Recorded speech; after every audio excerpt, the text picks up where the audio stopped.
Welcome to ESVN, the Emma Sports Vigeland Network show. My name is Emma Vigeland, and I'm here to provide spicy fan takes for you all, and much more. Analysis. I don't need to sell myself short. This is analysis. I might not have a credentialed ESPN badge, but I do have a credentialed ESVN football. Damn it. This is Kowalski's doing. I thanked him today on the Majority Report, but wow, this is just like the nicest thing ever. Thank you so much, Kowalski. I want to like tweet out a photo of this because it's just so awesome to have people already kind of making art. Really, that's what this is, or just memorabilia for me. It makes me feel like people actually like the show and are paying attention. And Kowalski's also sent us beer, which I'm about to open celebratorily. At least one for the New York Giants being now 6-1 and the Jets being 5-2. Say hello, Bradley. Hello. How are you? I'm depressed. Yeah, honestly, you're like the saddest fan of a 5-2 team I've ever seen in my life. I'm in a bad mood because I'm in a bad mood for different reasons because I'm in the middle of I got that's a real world problem. I got not priced my out problem. of my apartment. I mean, I think it's fine to share this. I got priced out of my apartment because they're price gouging here in New York, and they raised my rent by at least 20%. And that might be a conservative estimate. And so I'm in the middle of an apartment search right now, and it could not be more stressful if they tried. But I think they're actually trying to make it incredibly stressful because they're artificially inflating rent prices right now in the city by keeping apartments vacant, even though they're rent controlled, so that they can drive up prices more generally. That is what's pissing me off, but that's why I need this beer. That's right. This victory beer. Thank you again, Kowalski, for just making this show what it is. The reason I'm in a bad mood is because the Jets are 5-2, but it was not a particularly convincing victory in my opinion. Oh, please. And, I understand. We've been talking about it. I think I agree with you. The Broncos are a legit defense. Like I think it's hard. They've made it hard to score for other teams to score points a lot throughout the season already. But my biggest issue, which is why I'm in a bad mood, is because it was announced today that Breece Hall, our star rookie running back, is out for the year with a torn ACL, and Elijah Vera Tucker, our best offensive lineman by a mile, is now also out for the season with a torn tricep. So essentially, the two players who have been keeping the offense completely afloat for the first 7 weeks of the season, leading the Jets to be 5-2, are both out for the year. I understand being a little stressed about that, and we will get into the Jets in a second, but we have to touch on the fact that we now have the World Series matchup. Oh, yeah. Now, big weekend in baseball. Yeah, the Yankees got swept by the Astros, who are probably going to win the World Series yet again, but the Phillies are a really exciting underdog story, and people didn't expect them to be in the mix like this when they snuck in. And from the wild card series to the World Series, it's pretty impressive. I love those stories, even if it is the Phillies and even if it is the city of Philadelphia. And they came through, honestly, two pretty formidable opponents in the lead up to, taking out the Padres. In that, I mean, the Padres, to their credit, also got to the NLCS through the wild card by, taking out my Mets, but. And then the Dodgers, which was the most impressive part. It was too interesting. It was interesting. It was two kind of sort of David Goliath moments for both franchises in that they both came out of the wild card and defeated, kind of two of the biggest favorites of the whole playoff bracket in the Padres beating the Dodgers in the semifinals, and then the Phillies beating the Braves in the semifinals to match up in the NLCS. And I got to give a lot of credit to the Phillies and their manager Rob Thompson. I mean, they've been newly galvanized with him at the head as their skipper, and Rhys Hoskins and Bryce Harper looked unbelievable. They were just, every time they needed a homer, anytime they needed a hit or an RBI, they were there to supply that. And Harper's go-ahead homer at Citizens Bank Park to put them over the top, sealing his NLCS MVP award. Oh, it's man. probably the biggest hit of it. Probably one of, if not the biggest hit of his career, unless they end up, actually winning the World Series. But... Then there might be more to come. But honestly, I was saying this to my fiance recently that like it is impressive to get to everyone thought that Harper was going to get here with the Nationals, with the team that he was initially on, and to kind of have a little bit of controversy, or at least just a little bit of, consternation from one fan base in the division to go to a division rival, but then make good on it and make the World Series. It's really impressive, and also just shows how fantastic Harper's been on two different teams. Yeah. It's not easy to have that success going from one place to another usually, especially when you're kind of getting a little bit older, and like he's still in the prime of his career, but he's really shown that he is a real superstar in baseball and returned from injury better than honestly he was playing before, in my opinion. And he's dogged the Mets for so long, and of course, yeah. like the animosity the Mets fans feel for Bryce Harper is, you understand why, but he has that massive contract and he earned it with a big hit like that. Absolutely. And with initial fears from him in the beginning when he started it, he was not playing nearly as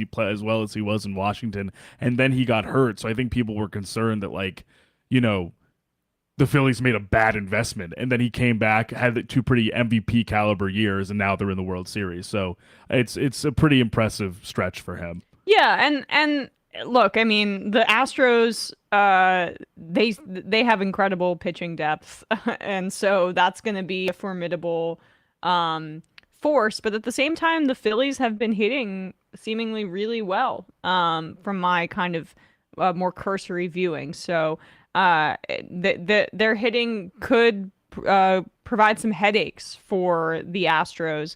It's going to be an interesting Major League Jesus, I was about to say Major League playoffs, but it's going to be an interesting World Series. I don't know who I'm rooting for yet, because I like the Phillies story, but it's hard for me to root for them in like a Philadelphia rivalry that burns quite bright with New York fans. Mm-hmm. But at the same time, I can't stand the Astros. Yeah, the hard thing for me, what I grapple with, is I really do like a lot of the players on this Philly team. Like I've always liked Kyle Schwarber.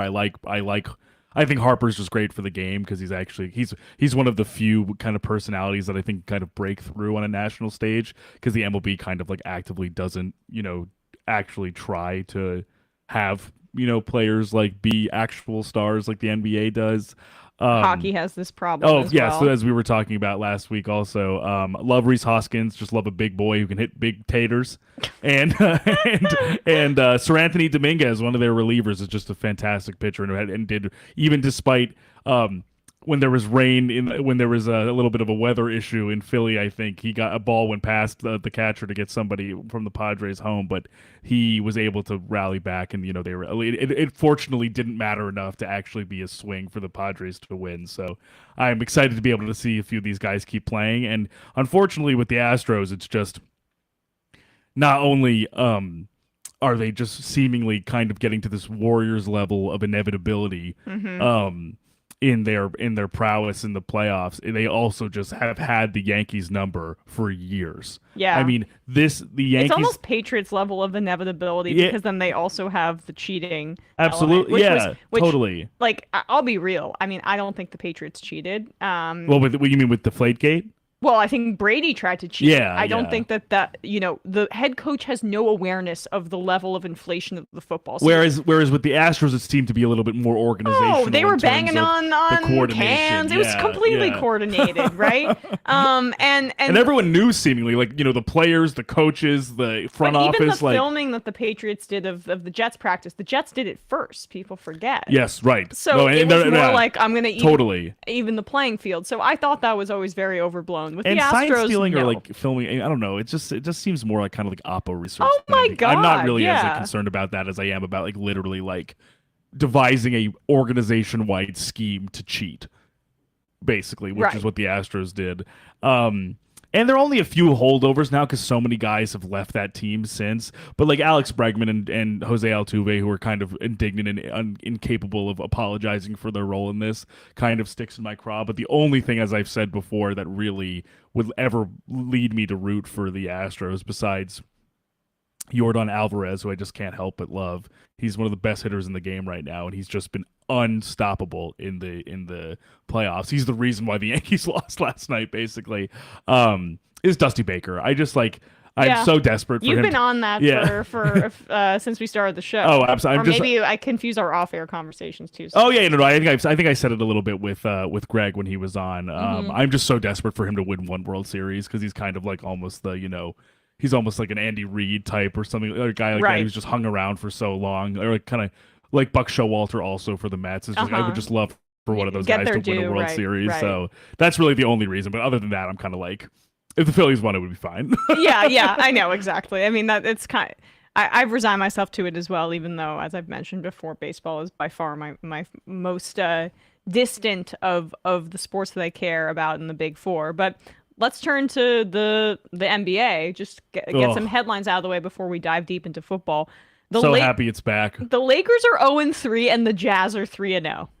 Yeah, it's already bizarro season in the NBA after 3 games. The Jazz, who traded away very famously Donovan Mitchell, Rudy Gobert, Bogdanovich is no longer he's on the Pistons now. Yeah. I mean, I was watching the Pistons versus the Knicks the other night, and I was like, oh, there's Bogdanovich. It's just another reminder of how the Jazz gutted their roster. And I just, what the hell is going on?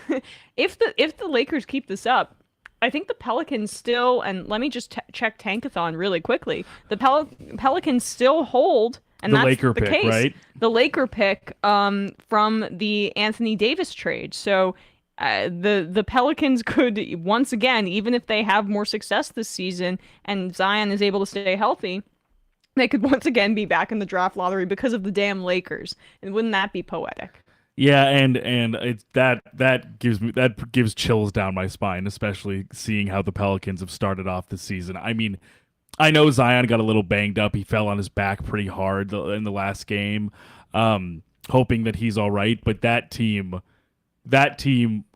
firing on all cylinders is scary to watch. They are like a well-oiled machine. Like Zion, CJ McCollum and Brandon Ingram at the height of their abilities. They still have their pesky rookies, Herb Jones, who's already looking like a elite defensive player, Trey Murphy, Jose Alvarado. Like, this team was fun and kind of feisty and a little annoying to play last year completely without Zion, and he is just adding a whole nother level to their ability and their upside. So, and to tack that on to potentially having a higher draft pick because the Lakers are so bad, I know, is just really certainly daunting going into the rest of the season if the Lakers don't turn this around. But honestly, I gotta say, it really doesn't look like they will. I mean, unless something changes, they just look terrible. Yeah. I mean, you're gonna have plays where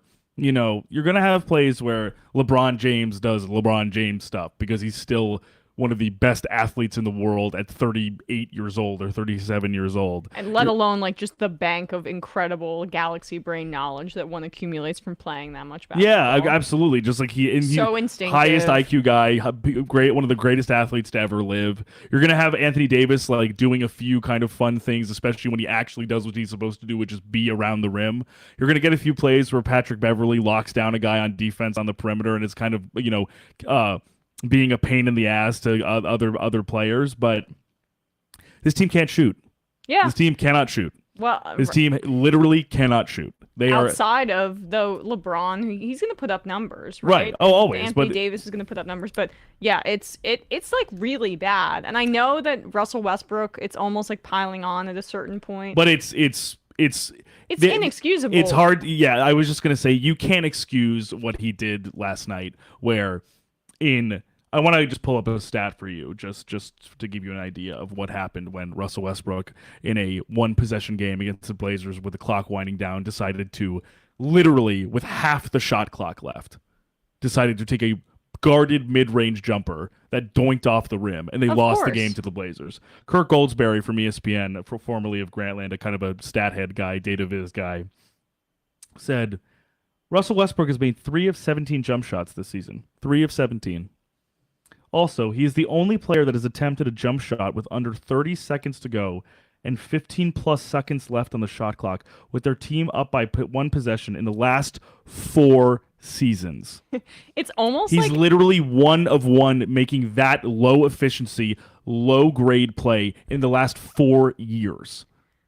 What was the year that the White Sox or the Black Sox, actually I should say, cheated? And it was like 1912 or 1919. Yeah. I mean, this is a total joke. I don't think that Russell Westbrook was throwing the game, but that's what that kind of shot feels like. Does it not? Shit, I bet the under here. No, I mean, it sounds like he's in the back room with mafiosos, like fixing games essentially. But I feel badly for him because I really liked him as a player when he was on. Yeah, I don't OKC, take this lightly because I love him too. And that was such an incredible time when he 100% was with that big Harden three. and KD. Right. Yeah. So it is a bit of a bummer, but at the same time, I am happy to see the Lakers fail always, even if I do appreciate some of the individual human beings on the team. But this is like what happens where LeBron was trying to recreate some of the recruiting that he did in Cleveland, which worked out one time for one championship for them when he was even there. then, like for that to potentially be just by results alone, the best team he had, sort of, is like a huge indictment both on him in terms of his influence on personnel and all the front offices around him. And the reason they won that NBA championship was because LeBron literally was just like, I am not going to lose. I just won't lose. I am not going to lose. Yeah. And then it's impossible to recreate that kind of thing, even if you are LeBron James. Yeah, being down 3-1 to the best regular season team ever. And then winning 4-3 is not usually particularly replicable. Even if you had, of course, Kevin Love, Kyrie Irving, of course, were there. But everyone else on that team, I mean, we'll recall some of the people playing heavy bench minutes were current NBA analyst Richard Jefferson. Oh, my God. Dante Jones, who literally had like an important bucket in Game 7. Dante Jones, I don't believe, is still playing in the league. And I think he probably retired like 6 or 7 years ago and is like 42 now. Mm-hmm. It's like that was not a murderer's row besides those 3 guys to begin with. And the same thing is happening here. You have Anthony Davis, you have Patrick Beverley, you have Russell Westbrook, and you but I would say, like I was saying last week, the only person who can shoot a 3 is Austin Reeves. Is a second-year guy out of Oklahoma. Right. He's the only one who can really shoot. Lonnie Walker can shoot once every like 14 or 15 three-point attempts he has. Juan Toscano-Anderson can't shoot. It's just a poorly constructed team that has that even if you're poorly constructed, like let's say the Utah Jazz, who are poorly constructed. You mean the 3-0 Utah Jazz? You can be 3-0 as a poorly constructed team if you're coached properly and actually have a sort of team-wide philosophy or scheme that's clear. There's nothing going on here that makes me feel like that's the case. Yeah, and I mean, you kind of see when you have. I don't really know much about Will Hardy, the coach who took over for Quinn Snyder, of the Jazz. Yeah, but he has those guys playing hard from what I can see from the outside. And I mean, we'll get to this in the NFL, but the real difference that you can see a real difference in coaching in terms of discipline and like situational awareness with some of these head coaches versus others. And when you have a talent deficit, you have to have an influx or a surplus of like game management and situational awareness. And it feels like the Lakers have 0% of game management and situational awareness from the outside. And like you said, like it's hard to like fathom that a team that is basically their like strongest players are like Lauri Markkanen and Colin Sexton, who I think are both fine players, but they're not number 1 or number 2 options for basically any other team in the league.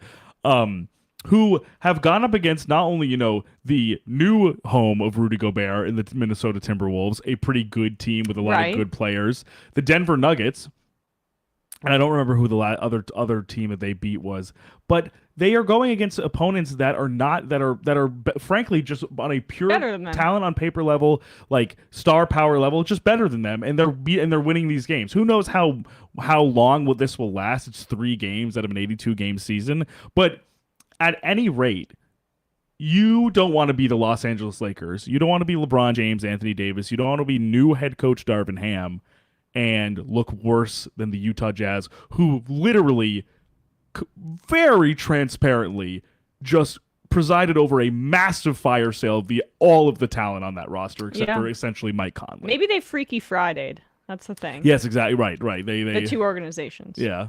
But before we get to the NFL, I do want to say too, there have been a few teams off to a hot start that have been fun, like the Portland Trailblazers. Oh yeah, riding off of 2 40-point games for talk about the Lakers for Lillard, and then Jokic looks like he could be MVP vying again. for MVP again. He's had two of the triple doubles that have been scored in the NBA so far. So Nuggets looking like they're in a good position, but I like the way the Knicks look.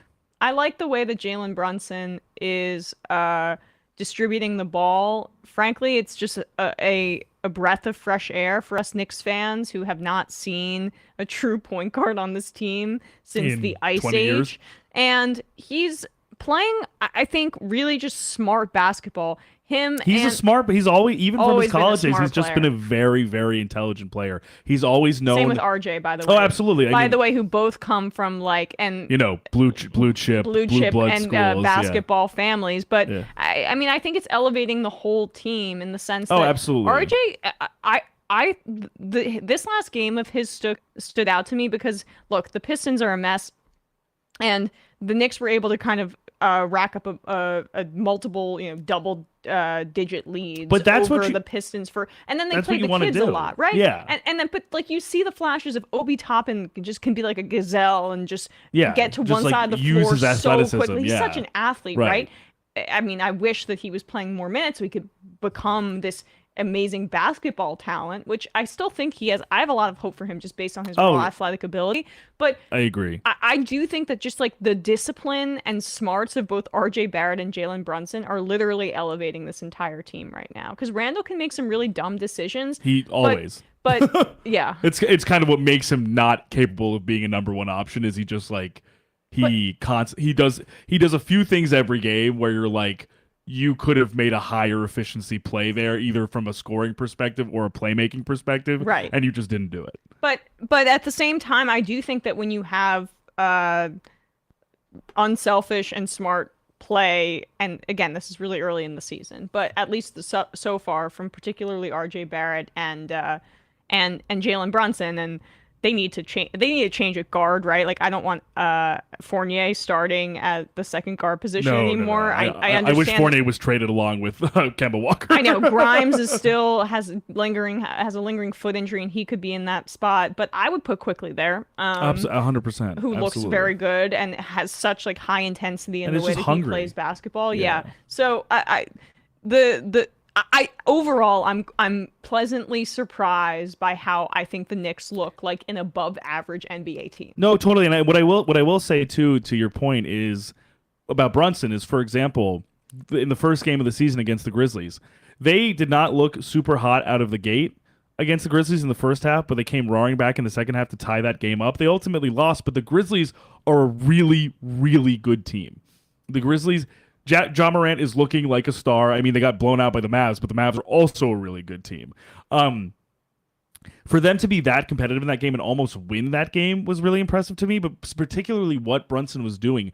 Brunson was making good cuts, and Brunson was finding open guys for open looks. We haven't had a lot of guys that could be that connector or that hub in this offense. And so I'm encouraged by that, especially definitely from that game. And also, I agree in the sense that the Pistons are a very young group with a lot of very unproven players or cast-offs, like Bogdanović, even though I think Bogdanović will help them just from a floor spacing perspective. But when you have a team in front of you like that, that's not very good, and you hang 130 points on them, you're doing the right thing. Yeah. You're blowing out a bad team. You're not letting a bad team hang with you or losing to a bad team. And the Knicks have been for years like third quarter collapses where they've absolutely come back 100% from halftime and let these teams get back in games. It's happened all the time. Yeah, like last year with the Clippers and the Blazers, both missing, I think, Dame and then also missing Paul George and Kawhi Leonard. Or even the Nets when Durant and Kyrie were out, a game that I was at, unfortunately, where the Nets came back from a 21-point deficit and won the game. I forgot about that game. There's been 3 instances I remember off the top of my head from last season where that exact thing happened. So for them to just like wall to wall dominate a bad team, it's a minor data point, but it's good that they're doing that. Yeah, I agree. So I just am so happy the regular season is back. There's nothing more I love than regular season NBA basketball. I mean, I'm such a freak. I'll watch any matchup. Put like the Hornets and the Pistons in front of me, and I'll watch the whole game. I mean, hey, you'll have some good ones coming up. I know that the Warriors are gonna. There's a rematch with the Suns either tomorrow or Wednesday. I'm forgetting which one coming up this week. That'll be a really fun game for me. Speaking of the Suns, just want to give a huge shout out to Damian Lee on the Suns, who hit one of the most improbable game-winning shots I have ever seen. Not only just because it was a really, really difficult shot, but because I've always made the joke that Damian Lee has mostly had an NBA career because he is Steph Curry's brother-in-law, and he was always on the Warriors and basically got 0 minutes as the 11th man on that roster and got like 2 or 3 championships out of it for his troubles. But he got traded to the Suns. But hey, good for him. Not in the Warriors anymore. He still made a positive plus play for that the Phoenix Suns. So I mean, shout out to you, revenge game soon. Yeah, revenge. Get him. Yeah. How dare you let them cut me, man? I had to move to Phoenix. This is my birthright. Your sister had to move to Phoenix. Don't you get it? Phoenix. Phoenix sucks. Sorry to any Arizonans listening. I mean, Phoenix is fine. It's better than Houston. Oh. I hate Houston. Sorry. No offense, guys. It's just like Strays. Not a nice city in my opinion. I just don't like it is the quintessential city made after the car where there's no real like actual substantive public transport and everything's a highway. So that's my only beef with Houston. That's all I'm going to say. Yeah. And there's so much smog. Cities with the sprawl problem always bother me. Just like when it's like just so massive and like you can't really get around by foot or by car. Right. I mean by public transport, Houston's excuse me. All right, but before we get to the NFL, that was our non-NFL portion of the show. I wanted to let you guys know that we will be taking calls around 5:30 today. The voicemail is on, but if you want to call into 646-257-3920 to give us your thoughts on anything and everything, you can. I'll turn the voicemail off in a little bit, but 5:30 is going to be like the final half hour of the show. That's kind of what we're going with, the call portion. But there was some news today, surprising news, frankly, out of the Indianapolis Colts because Frank Reich announced that Sam Ehlinger, who was a 6th-round pick last year, will start for the Colts, not just next game, because I know Matt Ryan separated his shoulder, but for the foreseeable future. Sam Ehlinger is going to start against the Commanders, which is coming up next Sunday, and he basically clarified that they are making this decision not because of Matt Ryan's injury, but because this is the way that they want to go. Regardless of injury, it seems, is from the reporting. Which is, whoa. I mean, they signed this guy. They traded a 2nd-round pick for him. Traded assets for Matt Ryan. This is like, honestly, despite what I do admire about what the Colts have been able to do in terms of drafting, and they have hit on a lot of draft picks. I know that Shaquille Leonard and of course Quentin Nelson and I believe Michael Pittman, yeah. Right? They've had some good pieces that have come out of the draft, but the way that the organization has managed the quarterback position has been a bit confounding. Sorry, did you want to say something, Bradley? No, just because lest we forget, this is the 2nd quarterback that they traded assets for. They traded picks for Carson Wentz initially. Yeah. And that didn't work out. And that was at the urging, tremendously, seemingly, of Frank Reich. Right, And Chris right. Ballard, though, should not get off the hook here because it does seem like he has an eye for talent, except for like an understanding of what you actually need to do to win at the quarterback position. Matt Ryan has taken 11 sacks, most in the NFL.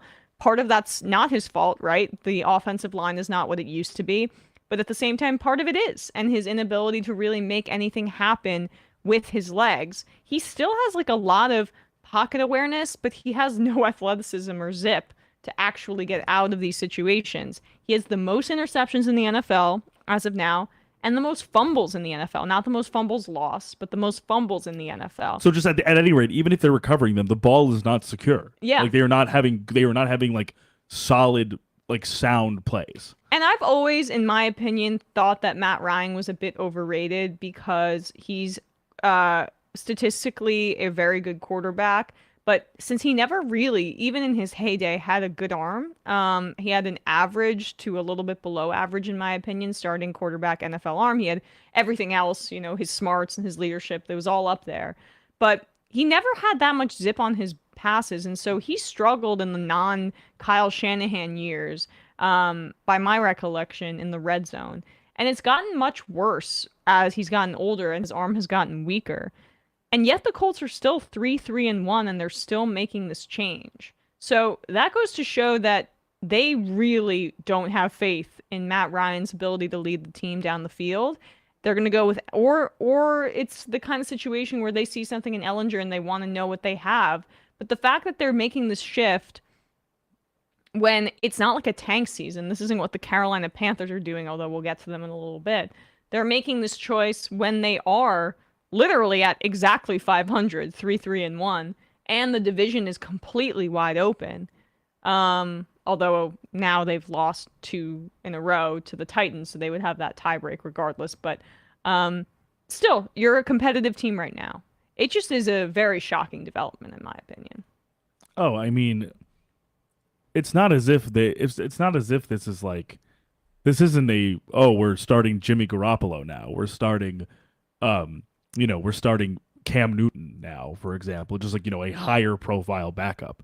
This is Sam Ehlinger has not really done anything in the NFL since he came into the league out of Texas.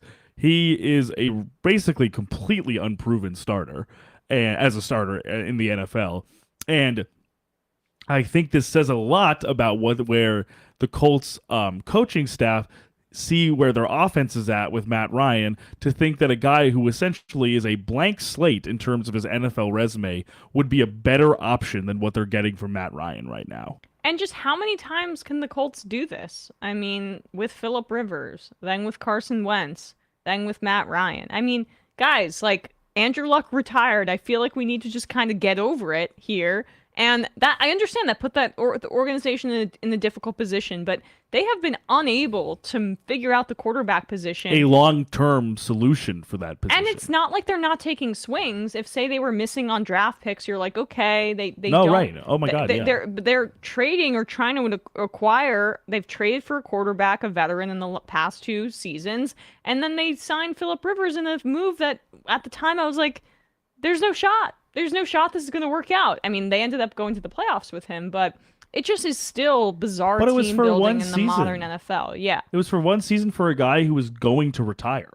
You can't stream quarterbacks like this is fantasy football. Right, this is just not how you construct an offense in the modern NFL, which is so quarterback focused. And it's also not as if they weren't trying to tool up at other places on the team. For, as we were saying with the draft, it's like Darius Leonard is a one of the better long linebackers in the league. Shaquille Leonard. I always forget. It's okay.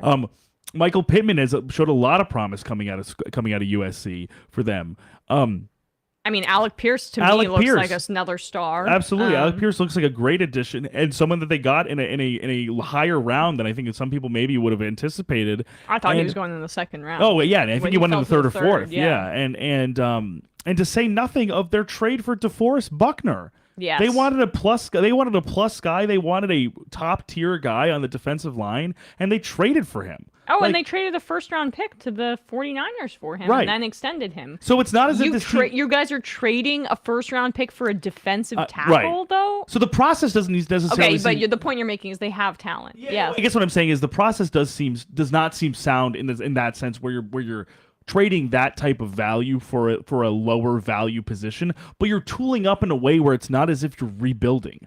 You're not trading for DeForest Buckner if you think you're going to be bad. Yeah, I mean, well, tell that to Dave Gettleman, who traded for Leonard Williams when the Giants were really bad. Yeah, sorry, shouldn't have said. You're not trading for a blue chip defensive lineman if you think you're going to be bad. But the point is like that was a terrible process as well. Right. And now the Giants have had to restructure his contract, and they're going to pay him over $30 million next year, more than Aaron Donald. Thank you, Dave Gettleman. The Jets say thank you. Yeah, I mean, we traded a third-round pick for him, and Leonard Williams has not a first. Oh yeah, absolutely. Leonard Williams has been a better player than DeForest Buckner, in my opinion. This is.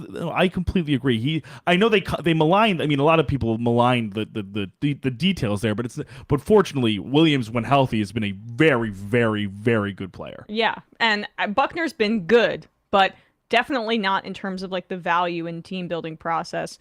The right move in my opinion. No, definitely not. And I think we're seeing all of this stuff kind of pay dividends now. Where if this is this weak link in Ryan performing this poorly to the point where he's being benched for his backup, it reflects on every other decision as well. The thing that I think is a through line is that Ballard might have an eye for talent, but at a certain point, like he was just trading down all the time. He was doing the Patriots model where they were trading down and accumulating picks, and I liked that process. But then that doesn't square that well with you then trading a first for a defensive tackle to then extend them. Like it doesn't jibe with that supposed philosophy. You're either an asset boy and you're trying to accumulate as many lottery tickets as possible to get then hit on a player, which I think is a sounder process, or you're Dave Gettleman and you're like, I want just the player and I trust my scouting and I'm not trading down for the most part because we're gonna go for we're going to swing for this player in a trade, or we're going to swing for them in like an acquisition or whatever. And I just, it seems a bit schizophrenic and not incongruent, honestly, as a philosophy. So I think there's a lot of questions in Indianapolis right now. But Ellinger might surprise us. He's looked decent in preseason, so we'll see. But can't wait for the heavyweight matchup. Sam Ellinger versus Taylor Heineke. Let's go. Yeah, that's gonna be rough. Who's gonna land the first haymaker? At least it's not on Thursday Night Football. I was literally gonna say, I was like, is this game on Thursday Night Football? I mean, Al Michaels might like commit seppuku if that's the case. He's gonna be like, well, folks, I'm having a bad time here. I hate my job now. We know. He's actively just shitting on the Thursday Night Football product regularly, and despite being employed by them. Right. He's exactly. They're like, hey Al, you gotta. Amazon execs like, hey Al, you gotta like lay off the teams a little bit. Yeah, we're trying to make this viable here. It goes to show that Al Michaels just doesn't get. He's such a like legend in the industry. He does not care. Yeah, he can do whatever he wants. Yeah, exactly. He's just putting his balls on the table, so to speak. It's like, try me. Try me. Yeah. You want to fire me? Fine. Yeah. Who are you gonna get instead? I'm RG3? Al Michaels. Yeah. Oh, I cannot believe that RG3 is making I hate RG3. But if he were playing today, he would be in my nemesis list of guys who are so corporate and like friendly with ownership and alienate themselves from the rest of players, which was apparently the case. He's also just like he has nothing to add. He's also like, forgive me, he's just like too like horny. Yeah. Like he's he's just making like a lot of tweets where he's like doing some innuendo, and I'm like, you gotta stop with that. Like, I know, and he's also a king of like the Tua fan club, so he's a Tua in honor. He's a Tua in honor, and to me, I find those people to be not honest actors who are trying to appeal to like a certain kind of fan base, and they just no, I see what you mean for sure. But even though I tried to tweet something complimentary about Tua after that first drive last night, and then he proceeded to play terribly for the rest of the game. And then I was like, your first instincts about him were right. Even though I saw him being interviewed on Sunday Night Football beforehand, and you're like, damn, you're such a sweet guy. And No, he seemed like a nice guy, and like sure. a smart kid. Yeah, Like really, yeah. it's hard to root against him. I just feel like I do think I'm taking crazy pills when I'm hearing he's Mr. Elite. No, Watching no, him play. I still, especially, I don't know. I still think, especially after yesterday's game. I mean, they basically, I mean, the Dolphins basically won that game because they took advantage of a lot of, Kenny Pickett's, not, his level of novice and also his, some of the kind of like, hapless plays he made. Like he just kind of threw that, end zone interception up with kind of no Yeah. real direction. But, I still think, especially if this Miami team, when healthy, I think will go for a guy that's not Tua. But who's to say? I mean, maybe they will say, "Hey, he's we're great with him." But That's the problem with winning when you have a team. yes, it doesn't just like confirm that. a bias, sort of, as opposed to like Exactly. our ceiling could be higher if we had somebody that wasn't Tua. Dumb teams make those choices, in my opinion. And even though the Dolphins are really good right now, do I think they are a dumb team for the most part under the management of owner Stephen Ross? Yes. And I think their loss of a first round pick is evidence of that. Yeah. Yep. But you don't lose assets like that for chicanery without being kind of an idiot. no, I mean he was And getting way caught, too. too open about it. Yeah. So Brian Flores is like, why am I on Tom Brady's yacht right now? I know. or maybe it was Stephen Ross's yacht. It's like, why is Tom Brady No, here? he just Drinking magically Prosecco. appeared. Oh, Prosecco, please. Avocado Yeah, juice. drinking avocado, drinking natural Prosecco made out of like. I saw some avocados. article came out today about how Tom Brady's been texting with Ron DeSantis. Ron says like, you suck, dude. No, apparently they're buddies. I mean, this, Oh, I'm sure. Of course. Anytime I talk about how much I hate Tom Brady, I get mentions like I'm just a hater and I just don't like him because he wins all the time. No, I think he's actually an actively terrible human being and a bad teammate. That's how I feel about him. So let's talk about that person, by the way, because Tom Brady just lost back-to-back games where the starting quarterback was PJ Walker in one game, who's a third-string quarterback on that team, and Mitch Trubisky, who came in for Kenny Pickett, yeah. who was in concussion protocol at the time. Those were the last two games, and last night that same Steelers team was only able to put up a measly 10 points. So just some perspective on how bad the Bucs and Tom Brady have been. And to be fair to him, Mike Evans dropped a bomb of a throw that would have almost certainly led to a touchdown, and maybe that would have changed the complexion of the game. He was busy thinking about how he was gonna sign some memorabilia for the refs after the game. That is amazing that happens. And The video is so funny. The ref's like, "Hey, Mike, wait 1 second, please." I'm a huge Bucs fan, man. Mike Evans looks a little slower this year, I will say, after being like such a consistent and underrated player for most of his career until Brady got to town. But he was putting up 1,000-yard seasons consistently every single year, and did so as well with Brady. But like, this is a part of a larger conversation I want to have about the golden age of quarterbacks maybe being over. And I know that I think honestly we're entering into a new golden age where you have guys like Mahomes and Allen and Lamar who both have like incredible arms and playmaking ability, but also have mobility. Can make moves on the ground. Peyton Manning and Tom Brady never have. But you see how Brady is falling apart before our eyes, basically, quitting on the team and going to weddings, which he never would have done before, yet still screaming at his teammates as if they're the problem. Then you see Aaron Rodgers, frankly, playing so badly.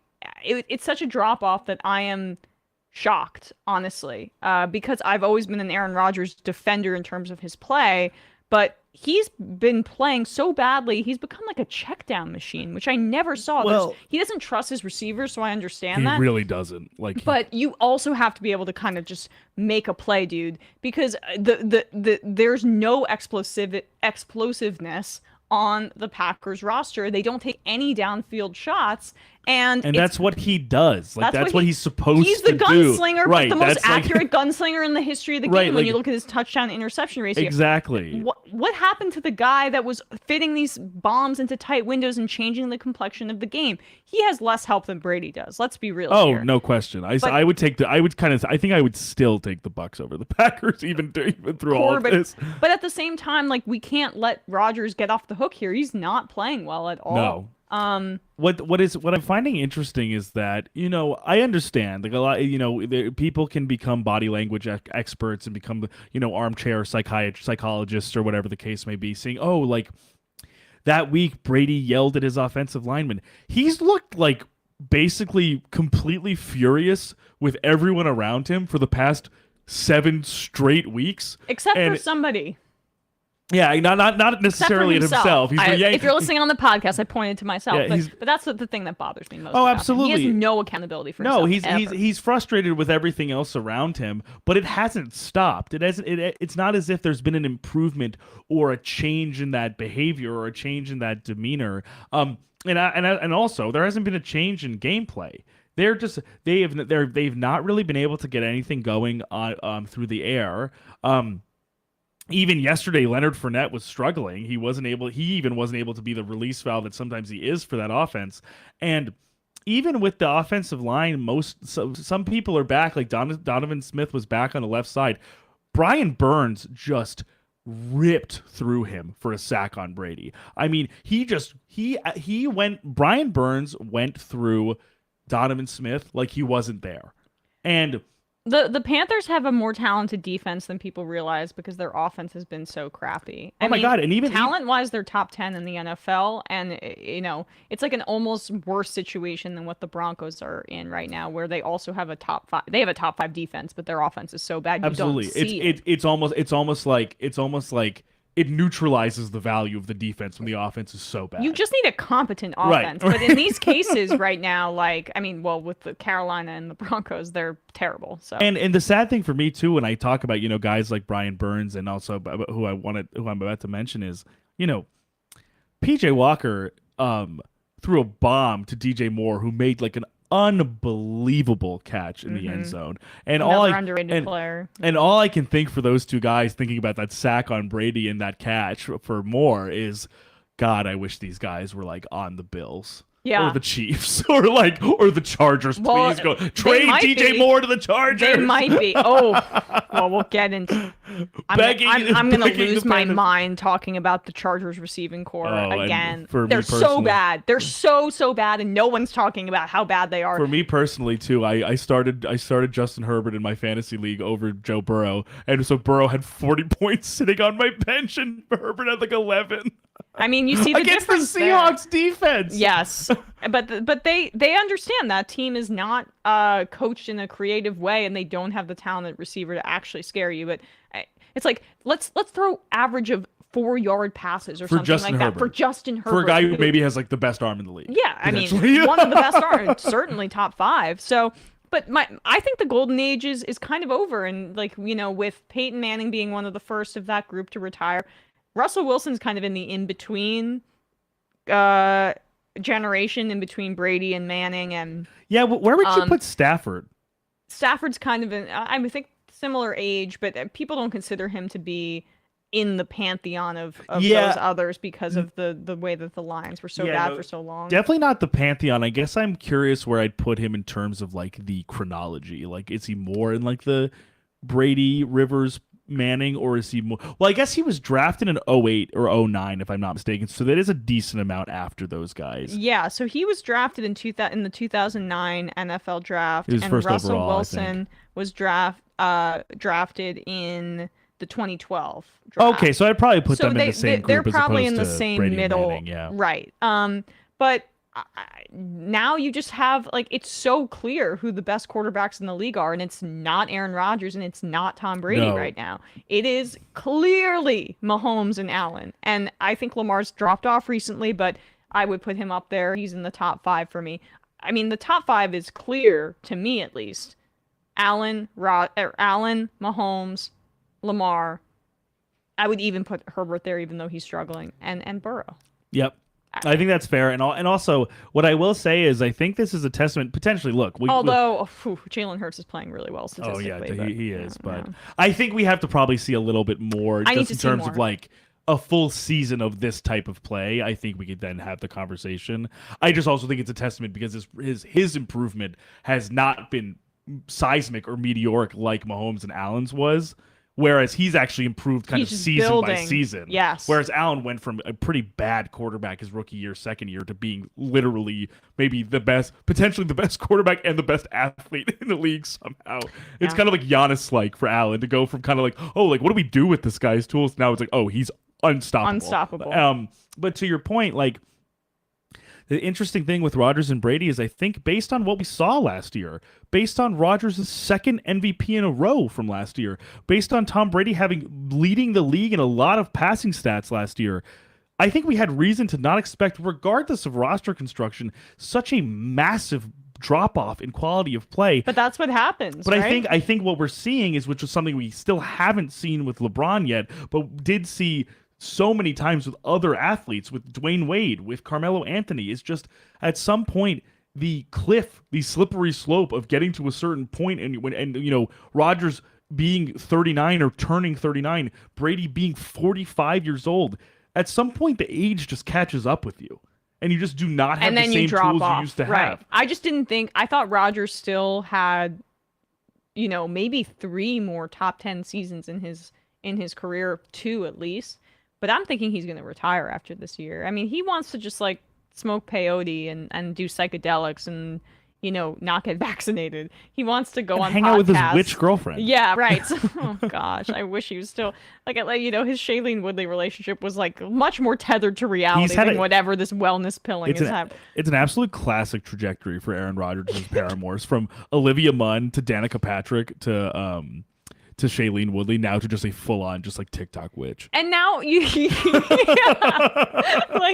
like, I don't want a famous girl anymore. I just want like a literal witch. I mean, we're psychoanalyzing both Brady's divorce guy energy, texting Ron DeSantis you up. Aaron Rodgers is like doing every psychedelic possible with a TikTok witch girlfriend, and also you can Rodgers basically cut off his fundamentalist Christian family, which was a huge part of like why I thought he was a thoughtful and interesting guy. He wouldn't talk about it, but you could tell he rejected fundamentalist Christianity. He wasn't, wearing a cross around his neck and like in the way that most football players do.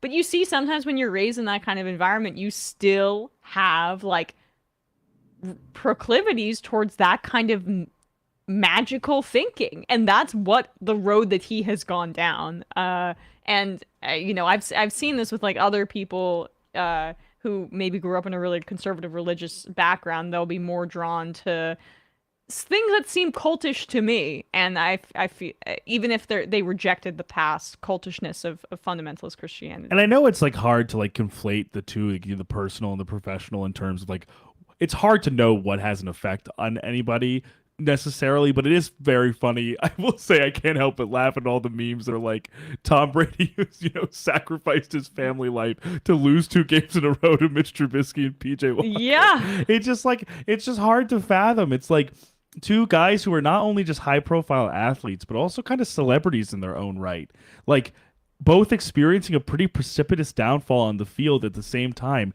It's pretty shocking to watch. Obviously, knowing these guys are up there in age, but just seeing how it's just, I can't stress this enough. They were 2 of the best quarterbacks in the league last year. It was just a year ago. It wasn't that long ago. It is nuts. And they don't even look like 30% of what they looked like last year right now. And I know it's different. I obviously know that the way Tampa Bay has had numerous offensive line injuries, numerous wide receiver injuries. Same goes for the Packers. I mean, losing Devontae Adams, the wide receiver core losing MVS, the wide receiver core being significantly strapped relative to what they were. But the offensive line, for the most part, is relatively healthy. I mean, Elton Jenkins is playing.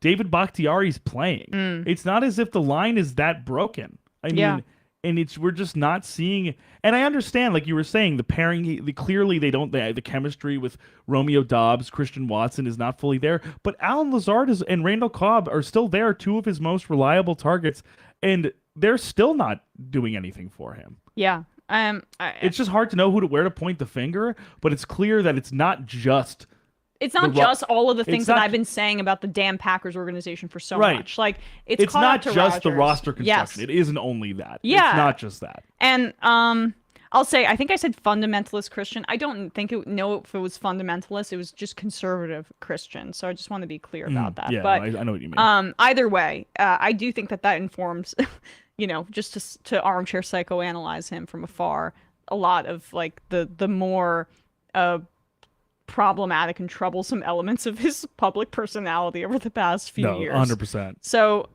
anyway, it is a little sad for me to see it because he's my favorite quarterback in terms of play of all time, and Rodgers, I should say. Brady, I'm happy, but but either way, it is a bit of look on the bright bummer. side. Yeah. Aaron Rodgers after the game did go out to the post game presser wearing a robe and did say, "This is exactly where we're supposed to be." So I'm sure his teammates will be happy to hear so that. he said that they're the best. He found his inner peace. They said that he said that they're in the best position they could possibly be in. So I'm still looking forward to these. I still think there might be some light at the end of the tunnel based on what Rodgers said. Why does anyway? All right, that is good. Imagine losing to the Bears and the Panthers back to back, and then your quarterback goes out in a robe and is like, "We're doing great, actually."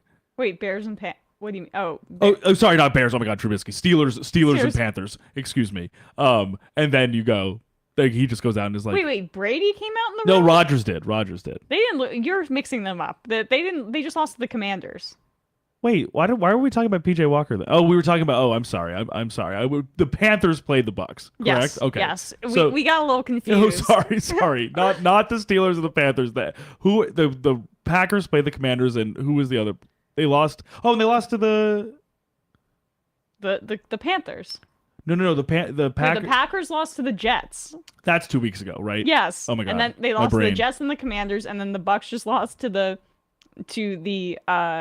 Steelers and then the Carolina Panthers. I'm glad we cleared that up. It's clear that my brain is like on a skillet right Bradley now. has encyclopedic knowledge, and then sometimes you just like lose track. My brain just like gets. I put it on the skillet. I'm just like, I don't know what I'm talking about.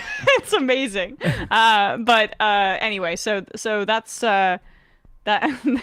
that's that. But I think we had a bit of a tongue twister in our brains there. But I mean, we're an hour into the show, and I have not talked about the Giants really in any meaningful way. Wow.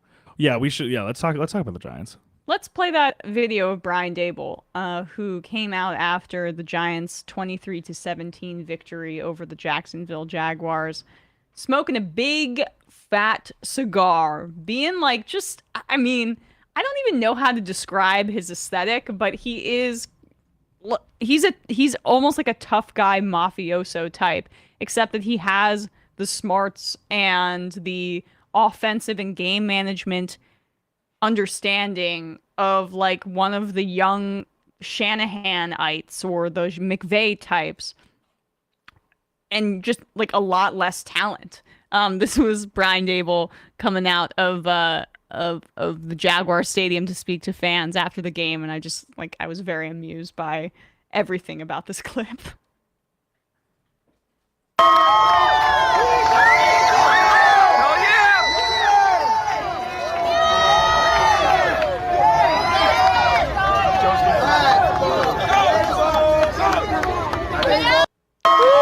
Look at that, smoking the stogie. I mean, I coach of the year.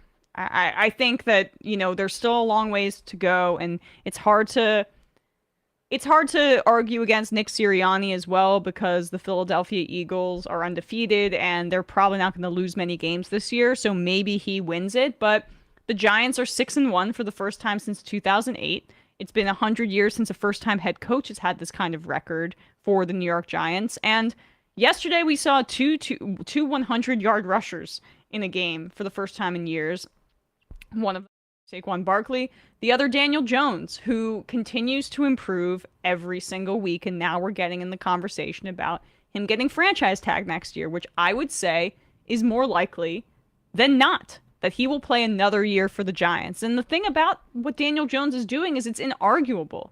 The Giants have no receivers. Kadarius Toney not playing. Their $75 million receiver in Kenny Golladay not playing, hasn't caught a touchdown since he's been with the team for around a year and a half at this point. Sterling Shepard out with an ACL tear. He's thrown to Richie James and Marcus Johnson and then David Sills. And David Sills, who dares to wear Odell Beckham Jr.'s number. God forbid. I mean, hey, by the way, repping Victor Cruz today. New Jersey's own, baby. Hey, that was such a magical season with Victor Cruz, but I digress. That they won the Super Bowl that year, and I saw him catch a touchdown. I was at the Colts Stadium and Lucas Oil, and I was in the nosebleeds, but looking at that end zone. Wow. So that was I remember. Yeah, that's pretty cool that you were at that one. He bobbled the touchdown and he caught it, and they won the Super Bowl. But I digress. So it just look.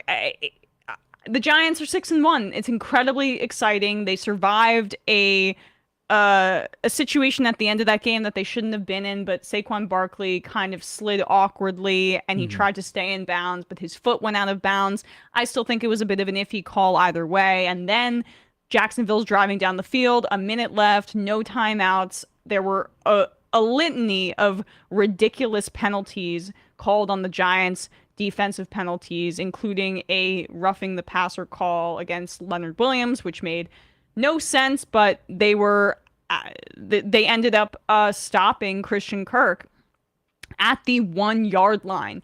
And I just can't say enough. Daniel Jones was throwing to the one security blanket that he had in this game in terms of a receiving target was Daniel Bellinger, the rookie tight end, who's been a standout. And Bellinger got poked in the eye so badly that he fractured his eye socket and is now going to need surgery. So he was out for the game. And Ben Bredesen, a starting guard for the offensive line, went out. Then Evan Neal, the starting right tackle, went out.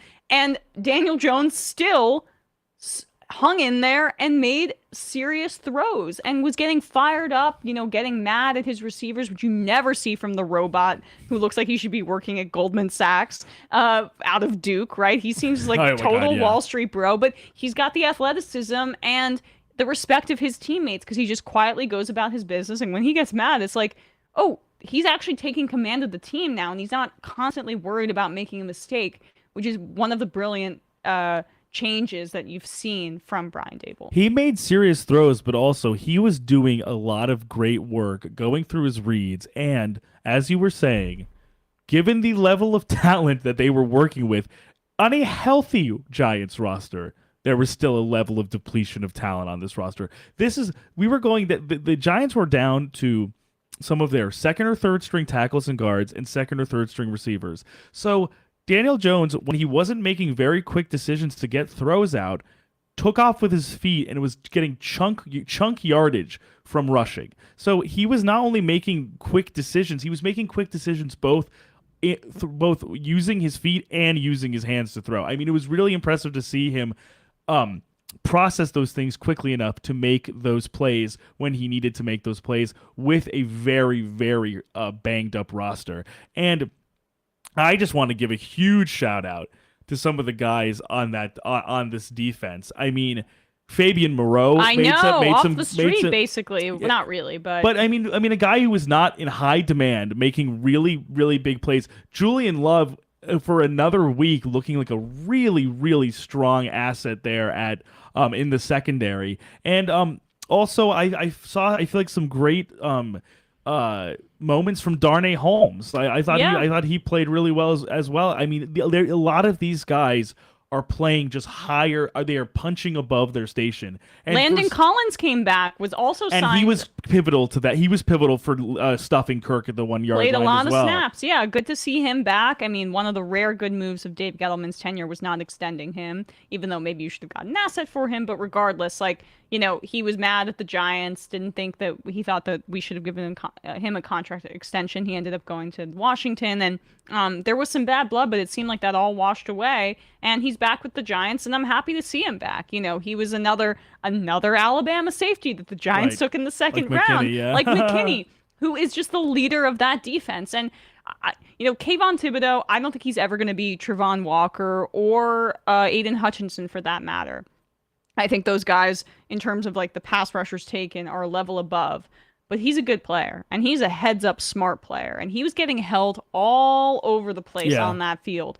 And so those were just a variety of different, just solid, smart players on the defense who can make a difference. And I've yet to like look at, some of the more in-depth film studies that they put on YouTube about the game, but my guess is that they were kind of playing Landon Collins in the box a bit more because the Giants have a real deficit at linebacker, but you wouldn't know because they're so creative in the way that they put their personnel in certain positions to make a difference for the team. So, And like we were saying, I mean, cross sport, but like we were saying, it's a similar thing as we've been saying this whole season. But now that we're seeing sort of a little bit with the NBA, like with the Jazz, for example, is this is what you have to do and what works when you don't have the talent to match up against certain teams on the roster is you scheme them up and you maximize their strengths.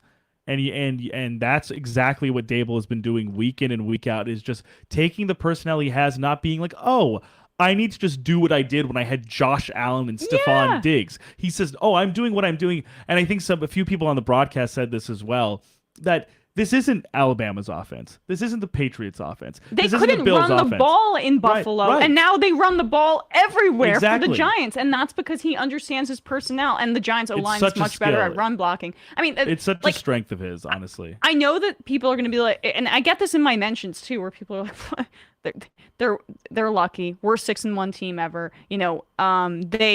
They are not going to go far. Their wins have been by slim margins, comebacks in the fourth quarter, which is, by the way, the hallmark of a well-coached team. But I'm under no illusions. Like, I don't think the Giants are going to the Super Bowl. Do you guys actually think that I feel that way? Or do anybody watching this who's trying to crap talk me? Like, I don't actually feel that way.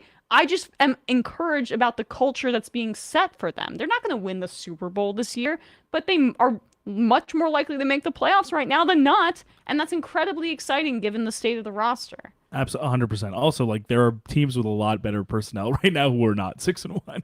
I mean, right. There are a few off the top of my head. Los Angeles Rams. The Rams, the 49ers, Yep. even though I still believe in Kyle Shanahan. No, definitely, but I mean injuries and everything else. But that's the crazy thing, is that the Giants also have injuries on a team that has a lower grade roster than a lot of these teams, and are still gutting out difficult victories.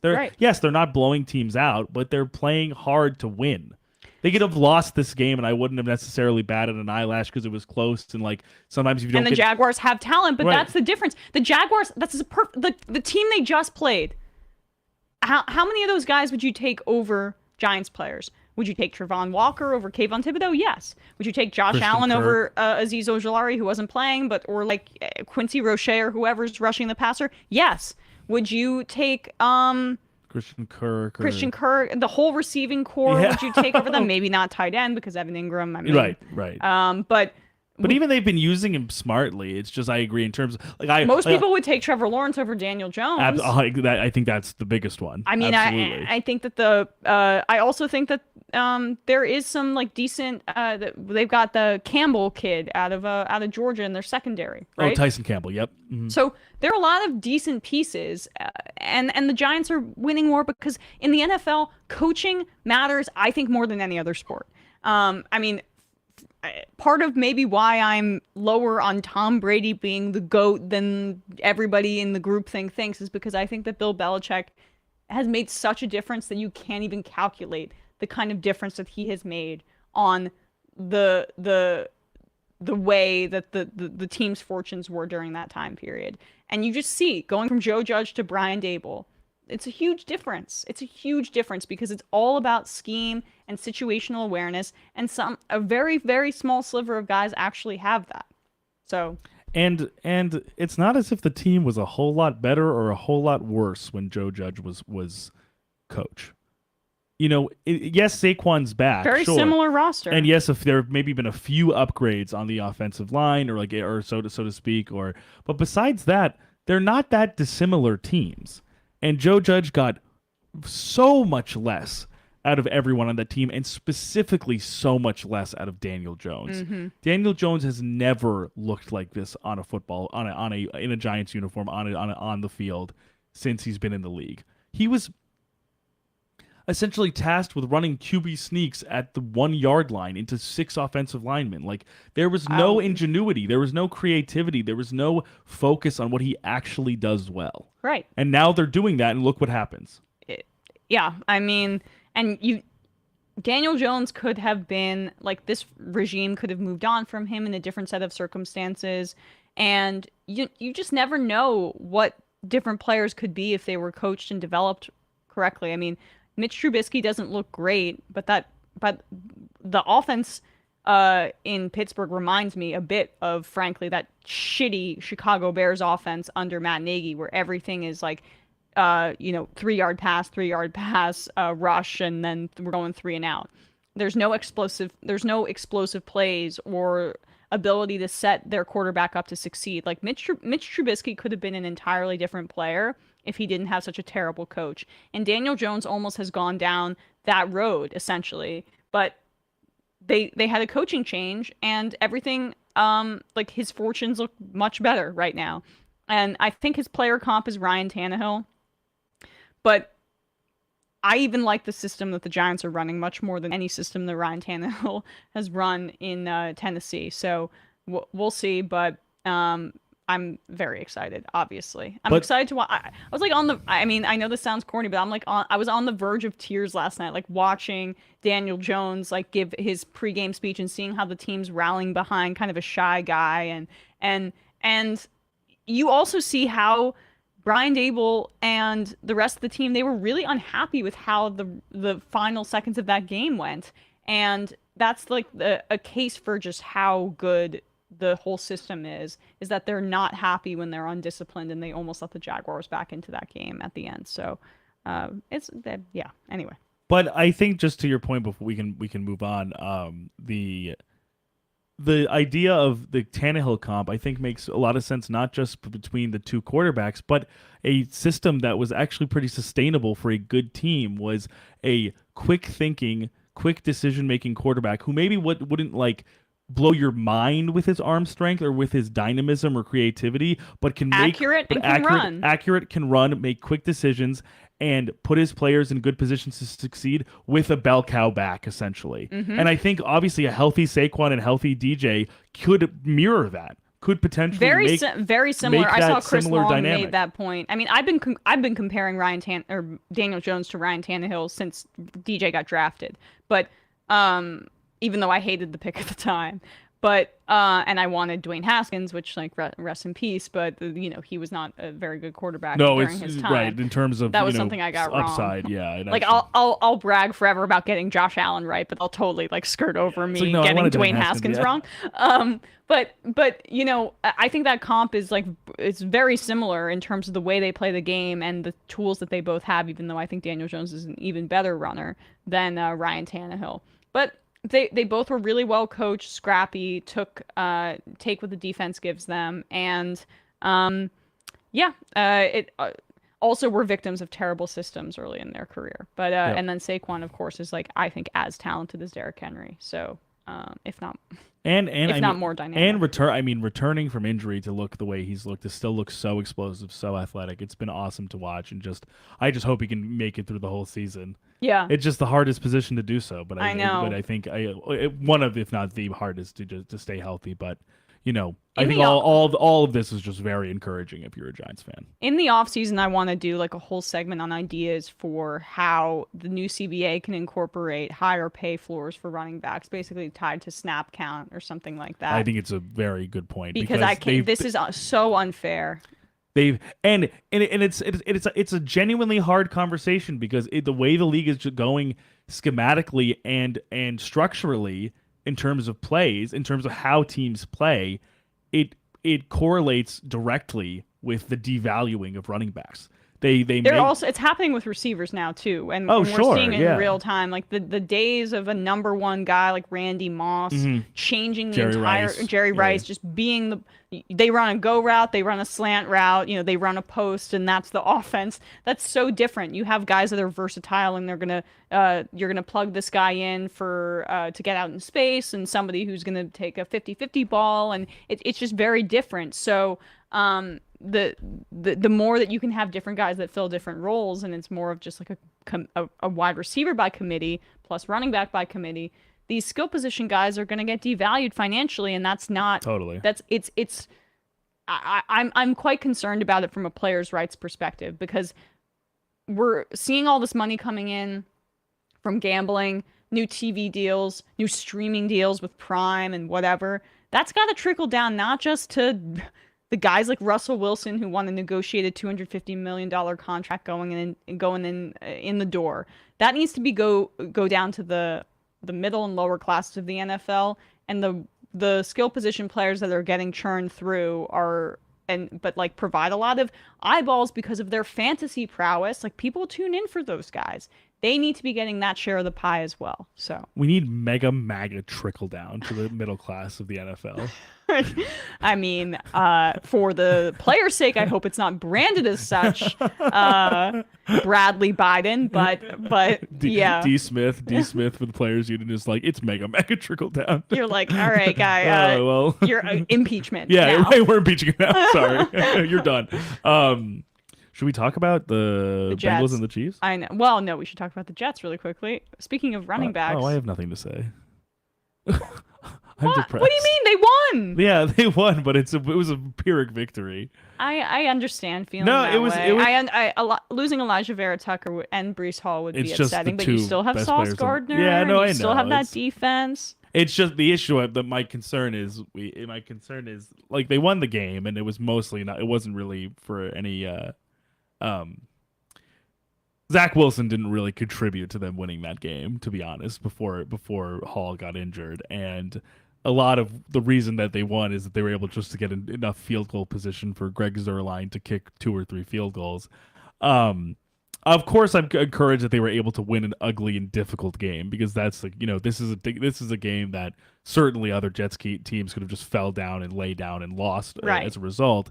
But it's tough to know that going into the last 10 weeks of the season that their standout, potential offensive rookie of the year candidate running back is out for the year, and their best offensive lineman by a mile is out to go along with their other, blue chip left tackle prospect that is also maybe never going to play for the Jets. Left guard, you mean? No, Becton, yeah. But who may, who's to say if he'll ever play for the Jets ever again? I think he might. I mean, it seemed like Saleh was defending him pretty adamantly in the press when it's just this is 2 season-ending injuries in a row, basically. So his body makes it really difficult, even if he is a freak. But so I'm obviously encouraged to get to 5-2, no question. But it's just it'll be tough sledding, and they're going to have to really dig deep to make up for those losses and stay vigilant while making up for those losses. 5-2. Yeah, I'll take it. Come on. I mean, here, look, what is it now 4-0 that Zach Wilson is as a starter? And I know he's not playing well, but I'm higher on Zach Wilson than you, which I don't understand how that's physically or humanly possible, because you are physically. I mean, because I think he's bad. Why though? I mean, he doesn't make. You just made the case about how Josh Allen did not have a good first 2 seasons in the NFL, and I feel like that's honestly a little ungenerous. I know that from an analytic perspective, people don't feel that way, but Zach Wilson hasn't looked great, but he's not. The thing that would bother me about him is that he's bad with the easy plays. That's my problem, is that he's Wouldn't you rather have the guy that can make the biggest throws because he has the arm, and then teach him the easy plays? But I'm concerned that he can't learn them. That was the argument made about Josh Allen. Yeah, but I don't think. But my issue too is I don't believe that Josh Allen is the rule. I believe he's the exception.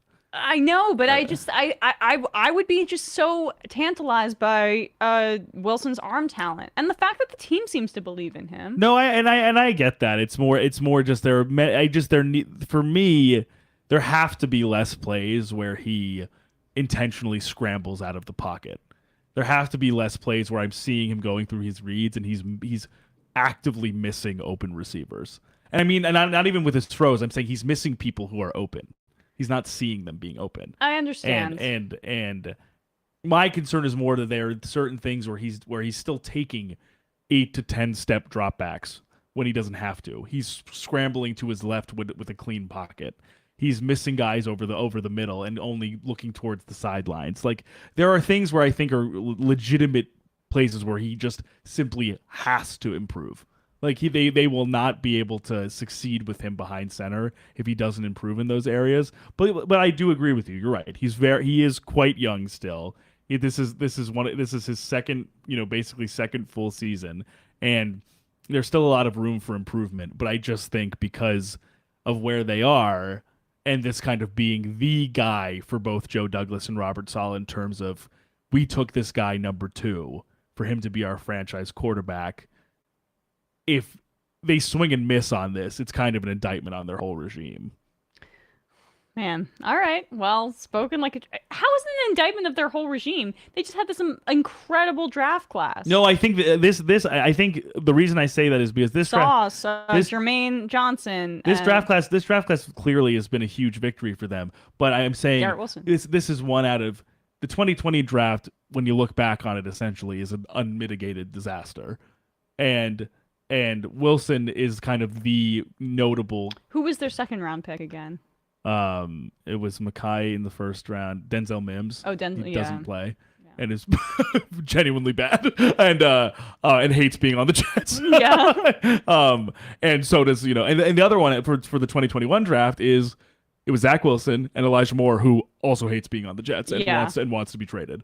So that's all I'm saying in the sense of if Moore gets traded, if Mims gets traded, if the only draft class of the 3 that's panned out are these rookies in 7 games, and Wilson ultimately doesn't, it's going to be hard for a very impatient owner like Woody Johnson to justify keeping these guys around who also, and the reason why I'm nervous about this is because this is a team that never establishes a culture. Yeah. And never establishes an ecosystem. But they're winning and absolutely winning is the culture. It is the cure. There's no culture in the NFL except a winning culture, right? I mean, no, you're absolutely right. In the sense of you can have a good culture, but if you lose, it doesn't matter really if it's a good culture. I know, but I feel like the concept of a good culture is mostly determined by winning. Yeah, it's mostly winning, right? Yeah. For example, it's like I would say the Lions probably have a good culture, but they lose a lot.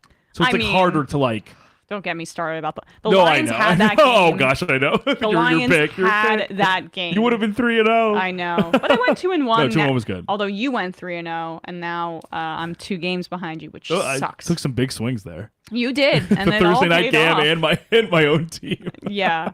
Well, let's actually talk about, and we'll talk about one of my picks there, which ended up being right here, which is the Chiefs defeated well, before I get into this, guys, let me open the phone lines because we will take calls after we talk about the Seahawks game and the Chiefs game. Might take a quick break, but we will get to your calls. But the Kansas City Chiefs defeated the San Francisco 49ers by double digits, 44-23.